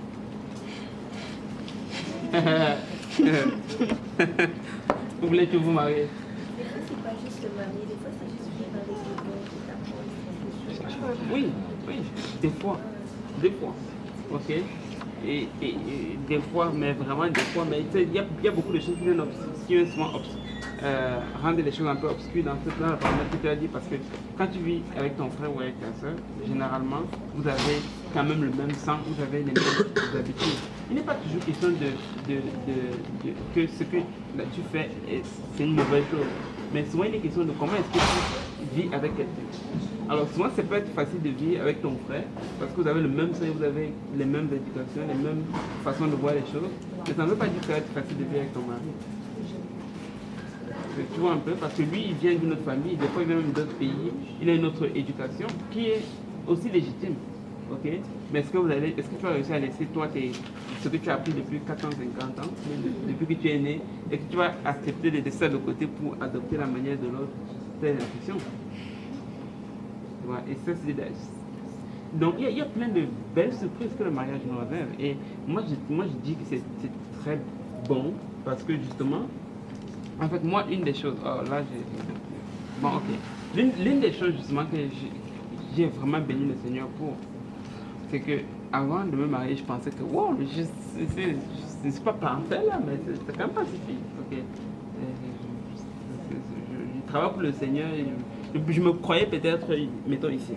Je ne sais pas sur l'échelle de combien, mais peut-être ici. Et je vous le dis, après d'être marié, j'étais comme, oh boy, je ne suis même pas sûr que si le Seigneur revenait avant, j'allais être sauvé. Parce que j'ai réalisé à quel point j'étais loin. Combien j'étais une mauvaise personne. Parce qu'il y avait quelqu'un à côté pour dire, oh ça c'est pas bien. J'étais comme, mais, c'est ce qu'on m'a dit. Bon, ok, tu as raison. Okay. Et c'est comme ça que le Seigneur, il essaie à l'opportunité au Seigneur de travailler plein de choses. Mais, à l'inverse, si quelqu'un est dans la même situation et qu'elle n'est pas volontaire de changer, devine qu'est-ce que ça va causer? Ça va causer la frustration, la personne va devenir amère, la personne va devenir rebelle. Et voici pourquoi vous voyez des maris, même dans la maison de Dieu, frapper leur femme. Ils n'ont jamais frappé leur soeur en Christ. Ils n'ont jamais frappé leur frère, mais tu entends qu'il a battu sa femme. Pourquoi? Parce qu'il pensait probablement qu'il est déjà arrivé. Donc on ne peut plus rien lui dire. Et c'est vice-versa. C'est aussi pour la femme. Et donc, mon conseil, oh mon Dieu, tu as une question toi aussi? Non. Ok. C'était toi? Ok, ben c'est ça. Donc mon conseil vraiment là, pour le truc de mariage, c'est que prends ton temps. Prends ton temps. Tu vas être sûr que dès que tu t'embarques dans ça, tu t'embarques vraiment avec la bonne personne et une fois pour toutes. L'autre chose, c'est que j'avais dit à certaines personnes, c'est que tu ne veux pas jouer avec tes sentiments. Il y a plusieurs choses que l'homme peut contrôler. Okay. Mais les sentiments, c'est l'une des choses que l'homme a le plus la difficulté à contrôler. Et les sentiments, ça se contrôle très difficilement. Très difficilement. Les sentiments, les émotions. Quand ça commence à te balancer, là, tu vas pouvoir être rempli du Saint-Esprit comme tu veux, mais tu vas faire des choses étranges. Donc, cela étant vrai, pour faire laisser tes sentiments dans un coffre-fort quelque part et dire, pas touche. Tu laisses juste ça. Ce n'est pas que, ok, je vais toucher pour voir si c'est la bonne personne. Si c'est pas la bonne personne, je referme. Non, pas comme ça. Mais les sentiments, c'est par exemple, tu es là, tu te dis, ok, je vais essayer tel frère ou bien je vais essayer tel pour voir si c'est bon ou ainsi de suite. Non, c'est pas ça la bonne approche. Parce que tu vas laisser une partie de ton cœur ici. Après, à peine tu es détaché de là, tu as encore des séquelles, et puis tu vas encore être attaché avec quelqu'un d'autre là-bas, et puis tu laisses les séquelles. Après, à un moment donné, tu n'as comme plus vraiment d'identité. On t'a blessé, c'est un peu partout sur le long. Et puis tu arrives à la fin, tu es juste détruit. Oh mon Dieu. Et c'est ça mon conseil. Moi, je crois que c'est la meilleure façon de faire. Verset 2. Verset 2. Cette femme devint enceinte et enfanta un fils. Elle dit qu'il était beau et elle le cacha pendant 3 mois. Ne pouvant plus le cacher, elle prit une caisse de jonc qu'elle enduisit de bitume et de bois. Elle mit l'enfant et le déposa parmi les roseaux sur le bord. Sur le bord du fleuve. Vous vous souvenez de ce qu'on a lu au chapitre 1? Pharaon avait dit que tous les garçons que vous allez trouver, qu'est-ce que vous allez faire? Elle les jeter dans le fleuve. Et elle a la merveilleuse idée d'envoyer son enfant sur le bord du fleuve. On dirait qu'elle n'a pas peur du lion. Ou bien on dirait qu'elle n'a pas peur du diable. Ok? Mais c'était juste une marque de foi de sa part. Et on va le voir par la suite. La sœur de l'enfant se tint à quelque distance pour savoir ce qui lui arrivait. La fille de Pharaon descendit du fleuve pour se baigner et ses compagnes se promenèrent le long du fleuve. Elle aperçut la caisse au milieu des roseaux et envoya la sacerdotesse pour la prendre. Elle prit et vit l'enfant. C'était un petit garçon qui pleurait. C'était un petit garçon qui pleurait. Et ça, avec autant de ça ici, je pense qu'il va y avoir le consensus que les femmes, elles sont un faible pour les enfants. Okay. Même déjà qu'ils ne pleurent pas, elles sont faibles pour eux. Okay. Quand ils pleurent, alors, là c'est grave. On dirait qu'elles veulent pleurer avec lui. Okay. Donc c'est sûr que la fille de Pharaon ne pouvait juste pas avoir le beau petit Moïse en train de pleurer. Okay. Et elle est saisie de compassion. Elle en eut pitié et elle dit c'est un enfant des Hébreux. Alors la sœur de l'enfant dit à la fille de Pharaon que j'aille te chercher une fille parmi les femmes des Hébreux pour allaiter cet enfant. Ok, pour allaiter cet enfant. Alors là maintenant, la sœur du petit enfant, en fait, ou bien du moins la fille de Pharaon arrive et elle regarde l'enfant et elle dit c'est un fils des Hébreux. Je ne pense pas que Hébreu était écrit sur sa tête. Ça n'allait pas être pour son bien. Okay. Je ne pense pas qu'il avait un habit qui était marqué Yeshua dessus. Ce n'était pas pour son bien non plus. Mais comment est-ce qu'elle a su que c'était un enfant d'Hébreu? Je vous pose la question. Non, c'est un bébé. Moi je me souviens. Elle l'a recueilli du fleuve. Il est sorti du fleuve, Non, il n'est pas sorti du fleuve, il était dans une corbeille. C'est parce que comme on avait dit de jeter les enfants, puisqu'elle avait trouvé... Ça, Karine, tu peux tourner, s'il te plaît? Parce qu'elle avait trouvé dans le truc d'encaisser sûrement dit que c'était une maman des Hébreux qui avait...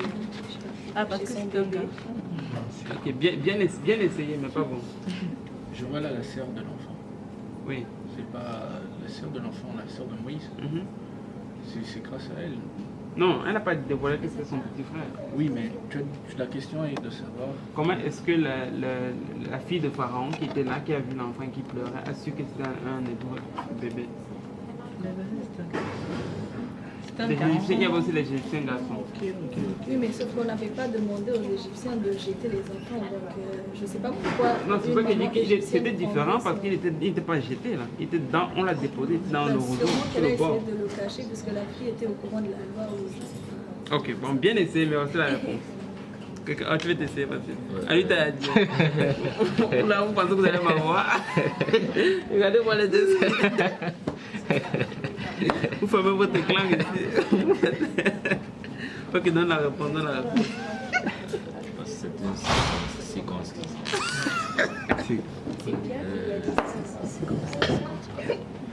Il fallait au moins bien épeler.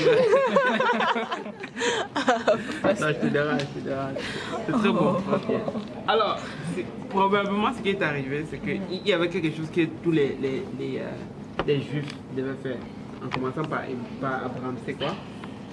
La circoncision. Telle était la marque de l'alliance. Si tu étais hébreu, tu devais être circoncis. Et la chose qui est vraiment frappante à voir ici, c'était que pas juste les Hébreux savaient cela, même les Égyptiens le savaient. Pourquoi? Parce qu'ils ont fait de cela une évidence. La circoncision était la marque de leur alliance. Ils ont tellement fait de cela une évidence que même les étrangers s'en sont rendus compte. Donc, quand tu vas dans le livre de Colossiens 2 plutôt, Colossiens 2, la Bible nous dit, Colossiens 2, 9, on va dire.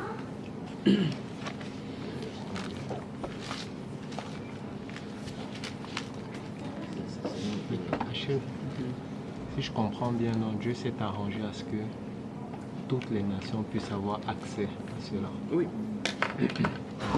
Puissent faire partie de son peuple. Car en lui Oui. habite corporellement toute la plénitude de la divinité. Car en Jésus-Christ habite corporellement toute la plénitude de la divinité, verset 10. Vous avez tout pleinement en lui, qui est le chef de toute domination et de toute autorité. Et c'est en lui que vous avez été circoncis, d'une circoncision que la main n'a point faite. D'une circoncision que la main n'a point faite. Là, nous sommes dans le Nouveau Testament, bien longtemps avant Moïse. J'espère que personne n'a perdu le fil. Bien longtemps après Moïse, je voulais dire, nous sommes dans le Nouveau Testament et Jésus-Christ est mort, à s'est ressuscité. Et là, il est en train de parler d'une circoncision. Mais il précise quelle sorte de circoncision. Une circoncision que la main n'a pas faite, mais de la circoncision de Christ. La circoncision de Christ qui consiste dans le dépouillement du corps de la chair. Ayant été ensevelis avec lui par le baptême, vous êtes ressuscités en lui. Ayant été ensevelis avec lui par le baptême, vous êtes donc aussi ressuscités en lui. Et il y a un point virgule, n'est-ce pas? Et après, avec lui, juste avant le ayant. Il y a 2 points. Merci, c'est même encore mieux. Il y a 2 points, comme pour dire, la façon d'être circoncis, c'est le baptême.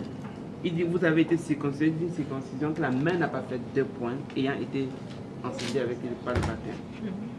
Donc, la circoncision, en fait, prend sa place aujourd'hui dans le baptême. Et les Juifs, les Hébreux, eux, ils ont mis l'emphase sur la circoncision. Et telle est notre marque de l'alliance. Christ a dit qu'aujourd'hui, les chrétiens veulent faire tout le contraire. Ils veulent rabaisser le baptême. Oh, le baptême n'est pas nécessaire. Oh, le baptême est optionnel. Le baptême est ceci. Et c'est la marque de l'alliance. Le baptême, c'est le moyen par lequel nous rentrons dans la nouvelle alliance. On ne rentre pas dans la nouvelle alliance par une récitation d'une prière quelconque qui ne se trouve même pas dans la Bible en passant. La prière du Sauveur. Et nulle part dans la Bible, personne ne peut montrer le verset. Ça n'existe pas. La circoncision est toujours aussi importante qu'avant. Je vais en venir à ton point. Aujourd'hui, la circoncision de la chair, oui, tu parles. c'est important. Ouais, je vais en venir à ton point. Rappelle-moi si je veux. Alors, mais le truc c'est que circoncision dans l'Ancien Testament égale à baptême dans le Nouveau Testament. Circoncision dans l'Ancien Testament égale alliance avec Dieu. Pas de circoncision, pas d'alliance avec Dieu, pas hébreu.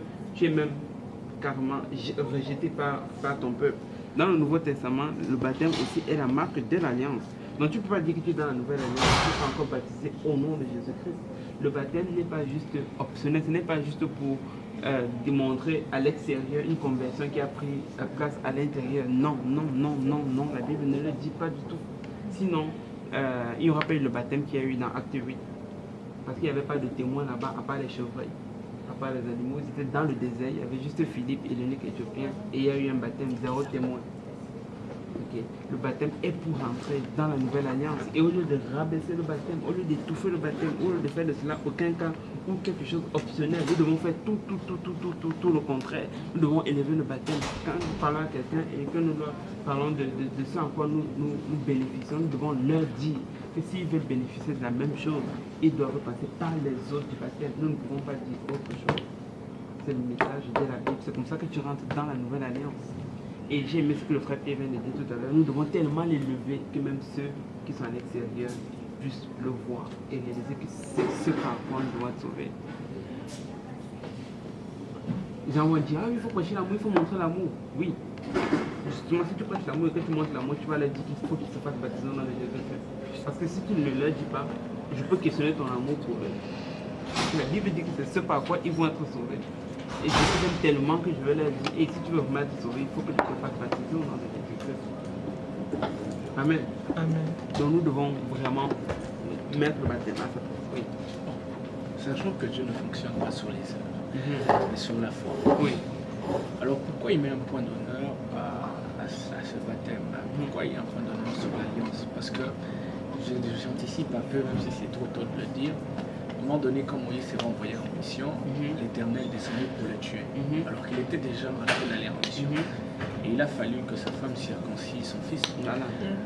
Pour que, mais c'était bizarre en fait, mais il est sous l'alliance, enfin pas sous l'alliance, mais Donc la mission aurait pris fin parce qu'il n'est pas entré dans l'alliance. Oui. Est-ce que Dieu ne... Parce que sa maison n'était pas en ordre. Parce que Dieu fonctionne sur la foi, n'est-ce pas? Oui.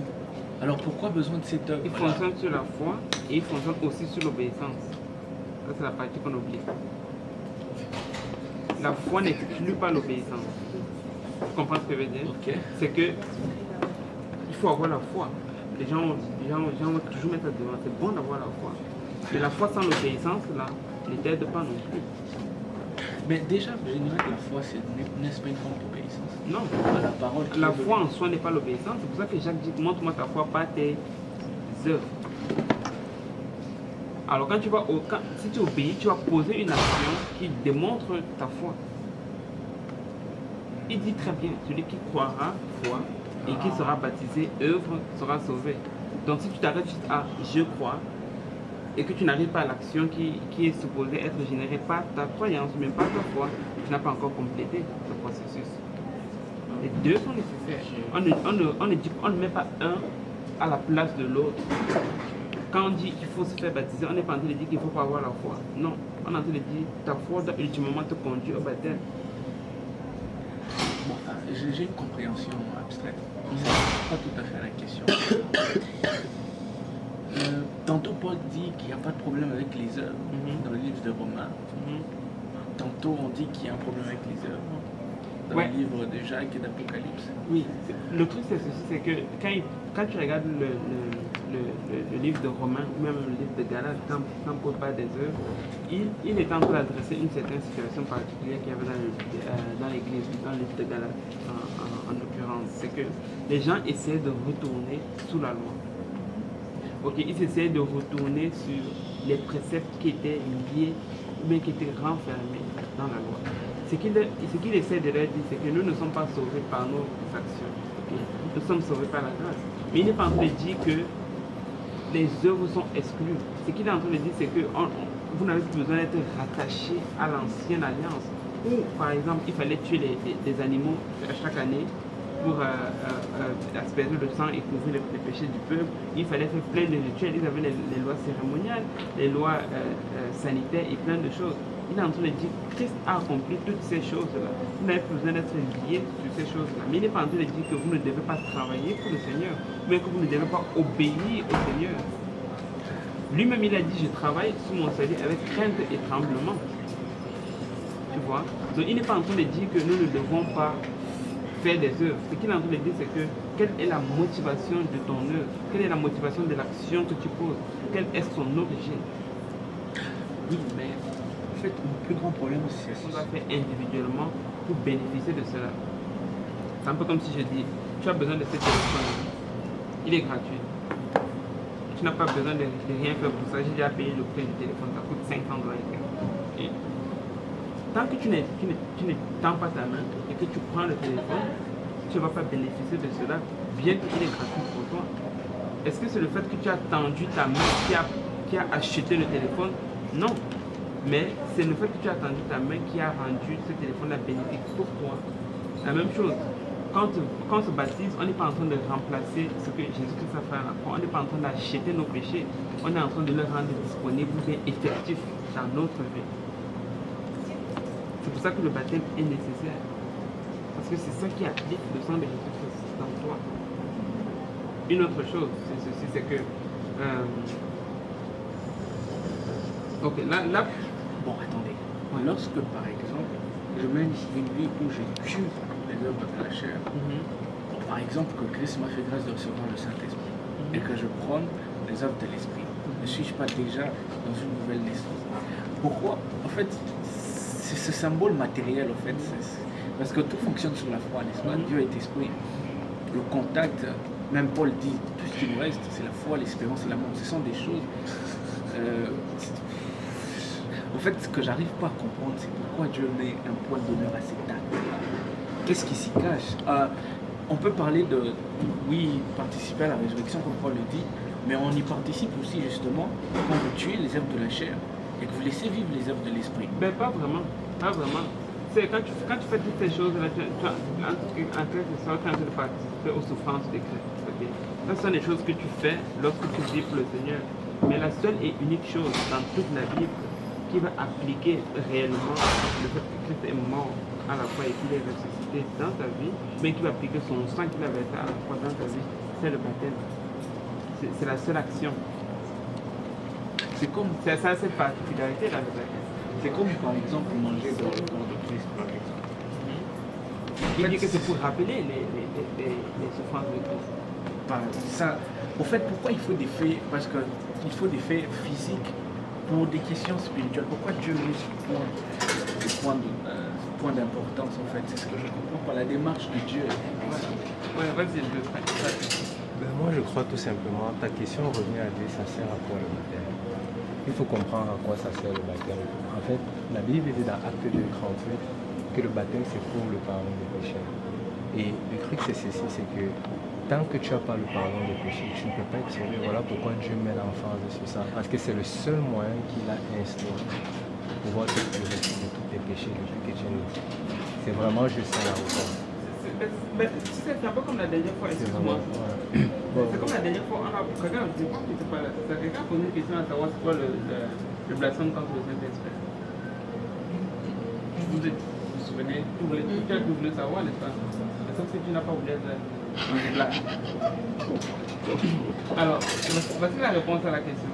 Okay. On s'est toujours demandé, c'est pas le blasphème contre le Saint-Esprit. Parce qu'on sait très bien pertinemment que Dieu a dit, Jésus-Christ a dit, il pourra tout pardonner, mais le blasphème contre le Saint-Esprit, il ne va pas pardonner. Regardons un peu dans quel contexte est-ce qu'il parlait du blasphème contre le Saint-Esprit. Il était dans un contexte où les gens étaient, les gens étaient incrédules, malgré les miracles qu'il faisait, malgré tout ce qu'il faisait. Et quand il est en train de leur dire que vous pouvez même inciter le Fils de l'homme et ainsi de suite, cela vous sera pardonné, mais la personne contre le Saint-Esprit ne sera pas pardonné. Ce qu'il est en train de dire, c'est ceci, c'est que vous pouvez peut-être régner une œuvre, mais il y a une chose, et une seule chose, qui va vous sauver. Si vous croyez réellement que Christ est mort, enseveli et ressuscité, ça c'est le moyen par lequel, un peu exactement comme le frère Pierre vient de dire, ça c'est le moyen par lequel vous pouvez obtenir le salut. C'est le seul outil, c'est le seul canal que Dieu a mis à disposition pour que nous on puisse obtenir le salut. Et qu'il parle de blasphémer contre le Saint-Esprit, il était en face des gens qui étaient incrédules. Il était en train de leur dire, peut-être que pour l'instant vous ne croyez pas, Dieu pourra vous pardonner. Mais plus tard, si vous ne croyez pas que je suis le Messie, vous allez périr également dans vos péchés. Et ça, c'est le blasphème contre le Saint-Esprit. Parce que tu réunis en fait le seul moyen que Dieu a mis en place pour pouvoir te sauver. Et il est en train de dire que si tu réunis cela, il n'y a plus d'espoir pour toi. Parce que c'est la seule route que Dieu a tracée pour pouvoir être sauvé. Donc c'est la souveraineté de Dieu. Oui. C'est comme il choisit certaines choses. Il y a certaines choses qu'il va dire, tu peux faire ceci, tu peux faire cela, tu peux faire cela. Mais le baptême, c'est l'une des choses qu'il a dit. C'est ça le truc. Il n'y a pas deux moyens. Et c'est pour ça qu'il dit que si tu te prives de cette route-là, tu es juste en train de te priver toi-même. Parce que moi-même, je ne peux plus rien faire pour toi parce que je suis lié à ma parole. Je ne peux pas me détacher de ma parole. Et c'est pas toujours un peu, c'est comme une route qu'il a déjà établie. Et il dit c'est par là que ça passe. Donc il a dit que si tu ne passes pas par là, tu es en train de te priver juste du salut, bien que j'ai toute la volonté, je peux tout pardonner, mais si je ne passe pas par là, c'est le seul moyen que moi je me dis pour être sauvé. Mais certains peuvent penser que après avoir été baptisé, c'est bon, cool. Non, pas du tout. C'est ça justement, c'est pour ça. En fait, à moins que le baptême ait une portée spirituelle colossale. Oui. Mais je ne vois pas pourquoi, parce que ça risque de rendre les gens. Ça a une portée qui est très colossale. Et c'est ça, c'est justement ça que je veux te faire ici, parce que le monde de la chrétienté nous a amené à, et c'est exactement ce que je te disais tout à l'heure, à vraiment vécu le baptême à juste une action, bien à juste quelque chose de pacifique ou juste quelque chose de comme ça. Non. Même quand tu fais le point, tu l'as très bien dit tout à l'heure avec l'Ancien Testament, Dieu ne badinait pas avec la circoncision. Pas du tout. Regarde ce qu'il a dit, c'est que si on allait faire des gens qui n'allaient pas être circoncis. Regarde ce qu'il tu as pris l'exemple de Gershom tout à l'heure, que Séphora ne voulait pas circoncis. Tu vois, Dieu était prêt à mettre fin à sa mission, même s'il était déjà en route. Dieu a dit qu'il y a quelque chose qui manque encore, la circoncision. C'est la marque de l'alliance. C'est comme. si tu regardes partout à travers la Bible, ce n'est pas pour rien que ça parle tellement et tellement du baptême. Ce n'est pas pour rien. Quand les apôtres rencontraient quelqu'un pour la première fois, ils parlaient du baptême. Ils voulaient se rassurer que la personne est baptisée dans les Jésus-Christ. Et tous les autres sujets là, c'était du secondaire. Pas que c'était pas nécessaire, c'est tellement nécessaire, mais le premier pas, c'est celui-là. Bon, maintenant, je vais poser une question tout à l'heure qui est légitime, c'est que quelqu'un peut penser que juste parce qu'il est baptisé, cela est suffisant. Non. C'est un peu comme. Ce n'est pas parce que tu es. J'ai m'expliquer quand c'est une condition nécessaire, mais ce n'est pas juste. Ça ne, on ne peut pas résumer, ce n'est pas suffisant. Ouais, on ne peut pas résumer la vie chrétienne juste à cela.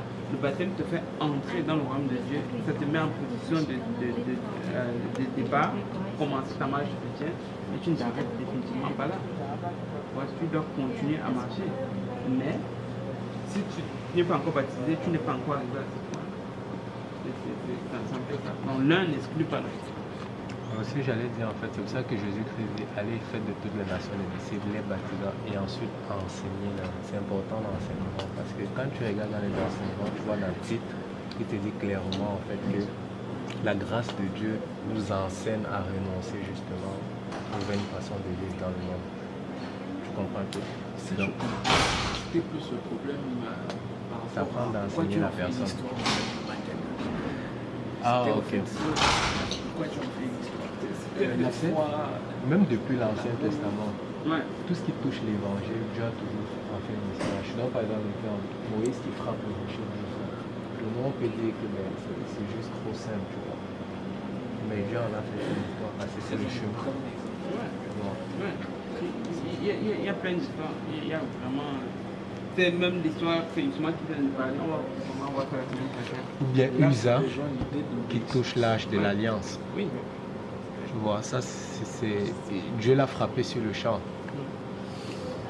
C'est les œuvres comptent. Oh oui, les œuvres comptent. Les œuvres comptent.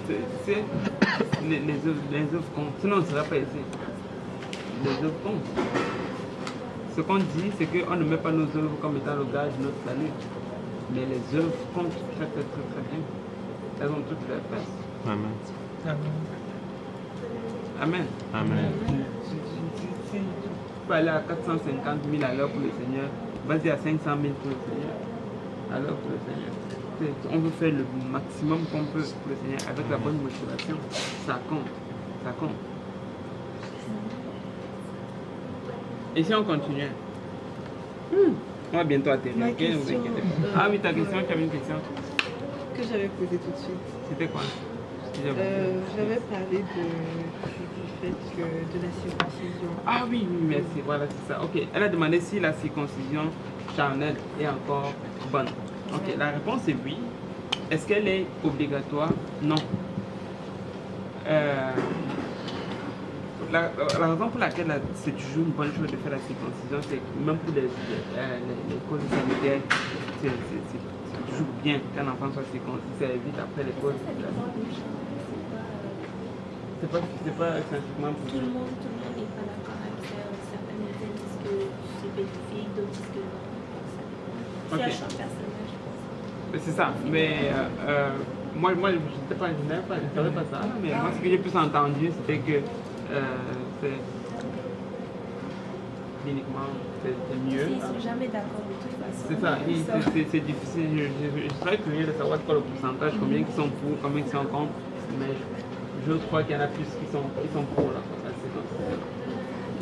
Et donc aujourd'hui, c'est pas quelque chose que tu es obligé de faire, mais je crois que à cause de la nouvelle alliance. À cause du baptême, on n'est plus obligé de faire. Oui, tout à fait, parce qu'on est sur la nouvelle alliance. Très bien.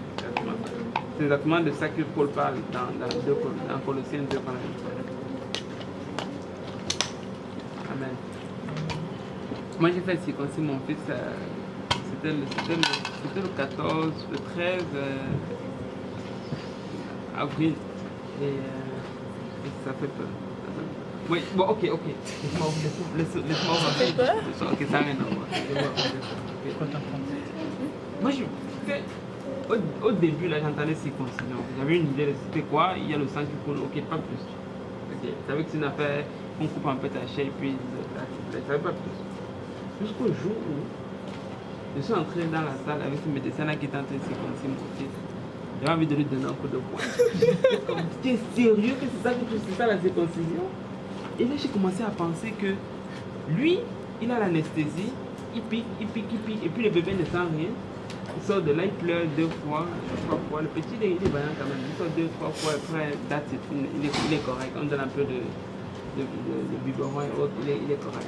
Et là, je commence à penser, Moïse, Abraham, eux, ils n'avaient pas la circoncision. Ah oui, là, comment ça va mal dans la chair. Eux, ils n'avaient pas la circoncision. Eux, ils n'avaient pas les couteaux sophistiqués, ils n'avaient pas l'anesthésie, pardon. Ils n'avaient pas des couteaux hygiéniques très très bien là. Vous avez les pierres polies. Ça veut dire que vous pouvez vous imaginer. Quand j'ai commencé à ma tête a commencé à faire mon Dieu, comment est-ce qu'il faisait? Et il devait en circoncis plusieurs, sans tout.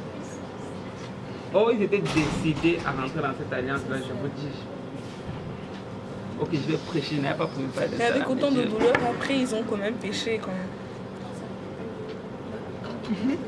Comme peut-être, okay. Ouais, à quel point ils étaient prêts d'aller loin. Peut-être que vous ne savez pas de quoi je chante. Vous avez vu qu'un enfant circoncis, en train d'être circoncis, quand j'ai vu, c'est pénible. L'enfant ne pouvait même pas voir l'état des cas, elle ne peut pas supporter. Moi j'ai fait le Dieu, mais c'était chaud. Je vous dis, c'était chaud. Et donc, ça me fait réaliser que les gens là dans la Bible, ils étaient vraiment décidés qu'ils devaient circoncire leur enfant. Il y en a qui se sont circoncis pas au 8e jour, bien plus tard. Bien plus tard, je ne peux même pas imaginer comment c'était. Je ne peux même pas imaginer, ça devait être très douloureux. Sans anesthésie, sans rien. Il y a un vieux gaillard, on prend le couteau, on va prendre la pierre. Bon, ok, c'est fini le film d'horreur, on va continuer.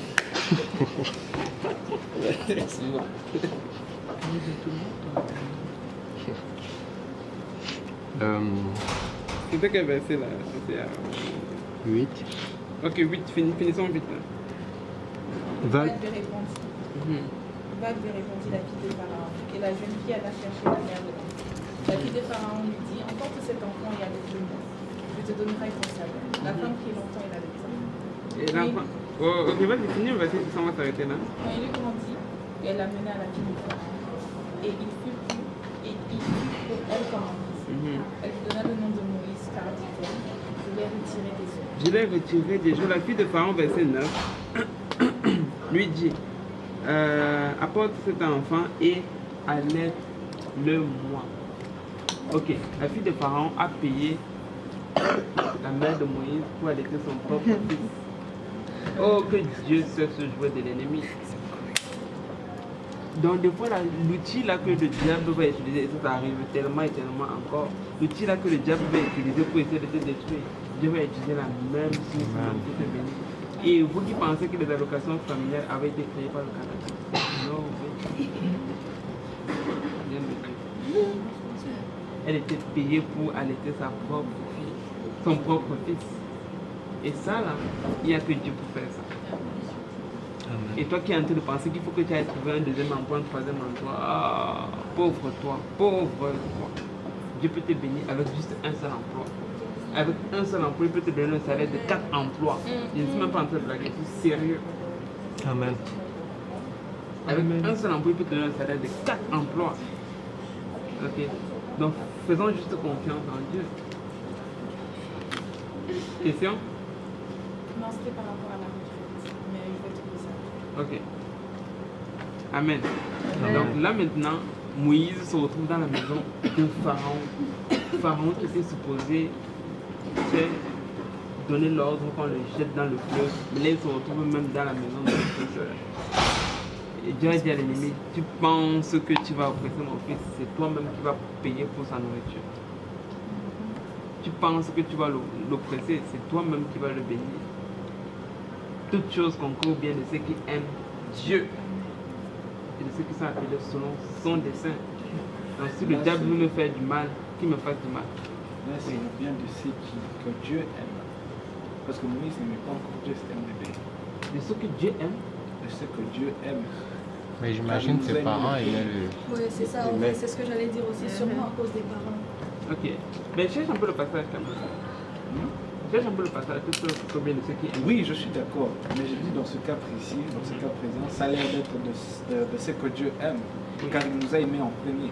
Ok, je n'ai Parce pas que compris. Moïse il n'a rien à voir avec tout ça. Il est... Oui, les tout à bébés, fait, ils tout à sont fait, rien. tout à fait.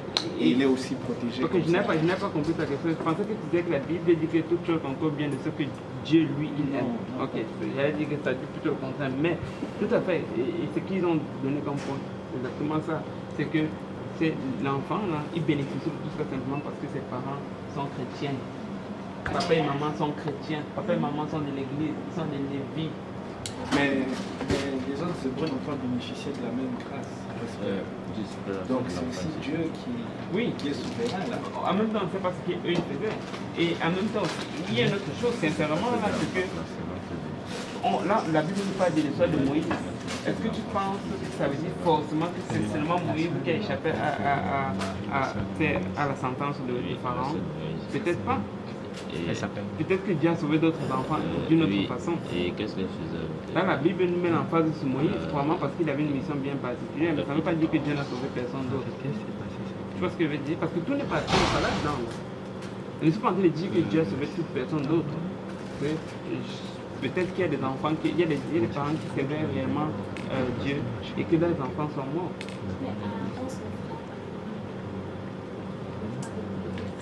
Ouais, par exemple, parce qu'il avait à peu près le même âge en plus que Moïse. Tu vois, ça c'est même, merci, ça pousse ma réflexion. Ouais. Merci beaucoup. Jean-Noël. Tu vois. Donc c'est un peu ça. Et donc là, il se retrouve maintenant dans la maison de Pharaon, nourri par son oppresseur. Pharaon paye la maman de Moïse et il est là tranquille. Et vous imaginez qu'il va apprendre toutes les techniques égyptiennes. Mais il y avait une chose que je crois sincèrement, c'est que les parents de Moïse n'ont pas arrêté de lui rappeler que mon fils, tu n'es pas un idolâtre. Mon fils, tu n'es pas un Dieu qui sert multiples dieux. Tu n'es pas un Dieu qui sert Ramsès ou je ne sais pas quoi, le Dieu des pharaons là. Tu es un enfant, tu es un enfant qui sert le seul et unique vrai Dieu. Ton Dieu c'est Yahweh, ton Dieu c'est Jéhovah. Ne l'oubliez jamais. Moi je suis sûr que les parents de Moïse continuaient d'inculquer ces valeurs-là à leur fils. Amen. Mm-hmm. Si vous n'êtes pas d'accord avec moi, la semaine prochaine vous serez d'accord avec moi, j'en suis certain. Question. En fait, je voulais juste constater que c'est presque semblable à l'histoire de Jésus avec Hérode. Oui. Et ça me seulement que le diable est parfois stupide. C'est par rapport à ce qu'il crée comme désordre que Dieu s'infiltre bien pour le frapper de l'intérieur. Amen. Amen. Lui là, sans qu'il va prêcher, j'en vois sur l'eau, soit là. Gloire à Dieu. Amen. Question. Super, s'il n'y a pas de questions, on va prier pour conclure. Ben, je pense que probablement qu'il y aura des questions nourritariales, c'est-à-dire pendant la nourriture. J'ai inventé mon mot. Et on va les prendre par la suite. Quelqu'un pour prier? C'est un Lorraine, t'as quand même prié. Ben oui, quand même. Ok, prions.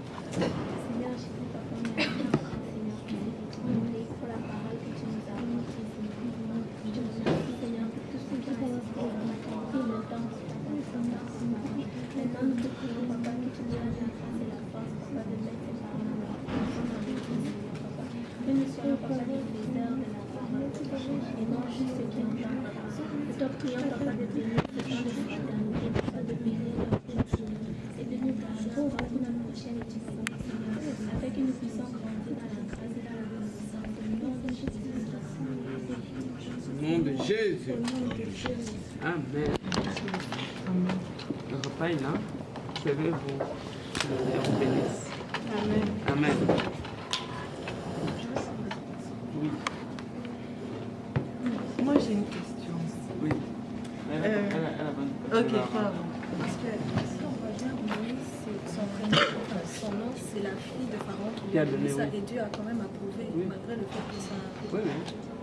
D'ailleurs, moi j'ai l'impression qu'on applique ce nom-là parce que très souvent les eaux sont associées à des choses obscures. Et quand la femme dit elle a sorti des eaux, c'est que finalement Dieu l'a sorti d'Égypte, même après l'histoire qu'il a fait avec un hébreu, pour maintenant le mettre, pour bien le former. Donc, encore après, quand les eaux ravagent les Égyptiens, c'est très symbolique. Les eaux qui venaient jeter les premiers-nés sont les eaux qui les ont engloutis. Beaucoup de choses. C'est quand tu regardes même Joseph, il y a une signification du nom de Joseph. À la base, il y a une très bonne signification. Mais quand tu arrives, tu regardes l'histoire de Joseph en Égypte, Pharaon lui a donné un autre nom. Quelque chose d'Aphanaï, quelque chose là. Et ce nom-là signifie en quelque sorte sauveur. Oh, ça j'ai jamais vu ça. J'ai dit ce genre. Parce qu'il a réalisé que, si ce n'était pas de ce petit Joseph là, on aurait prisé dans la famille. Après que Joseph avait interprété les rêves de Pharaon. Parce que quand il vient pour oppresser, pour créer des péchés en toi et tout ça, c'est toujours par là que Dieu se manifeste comme un sauveur. Et il prend le nom d'étiquette de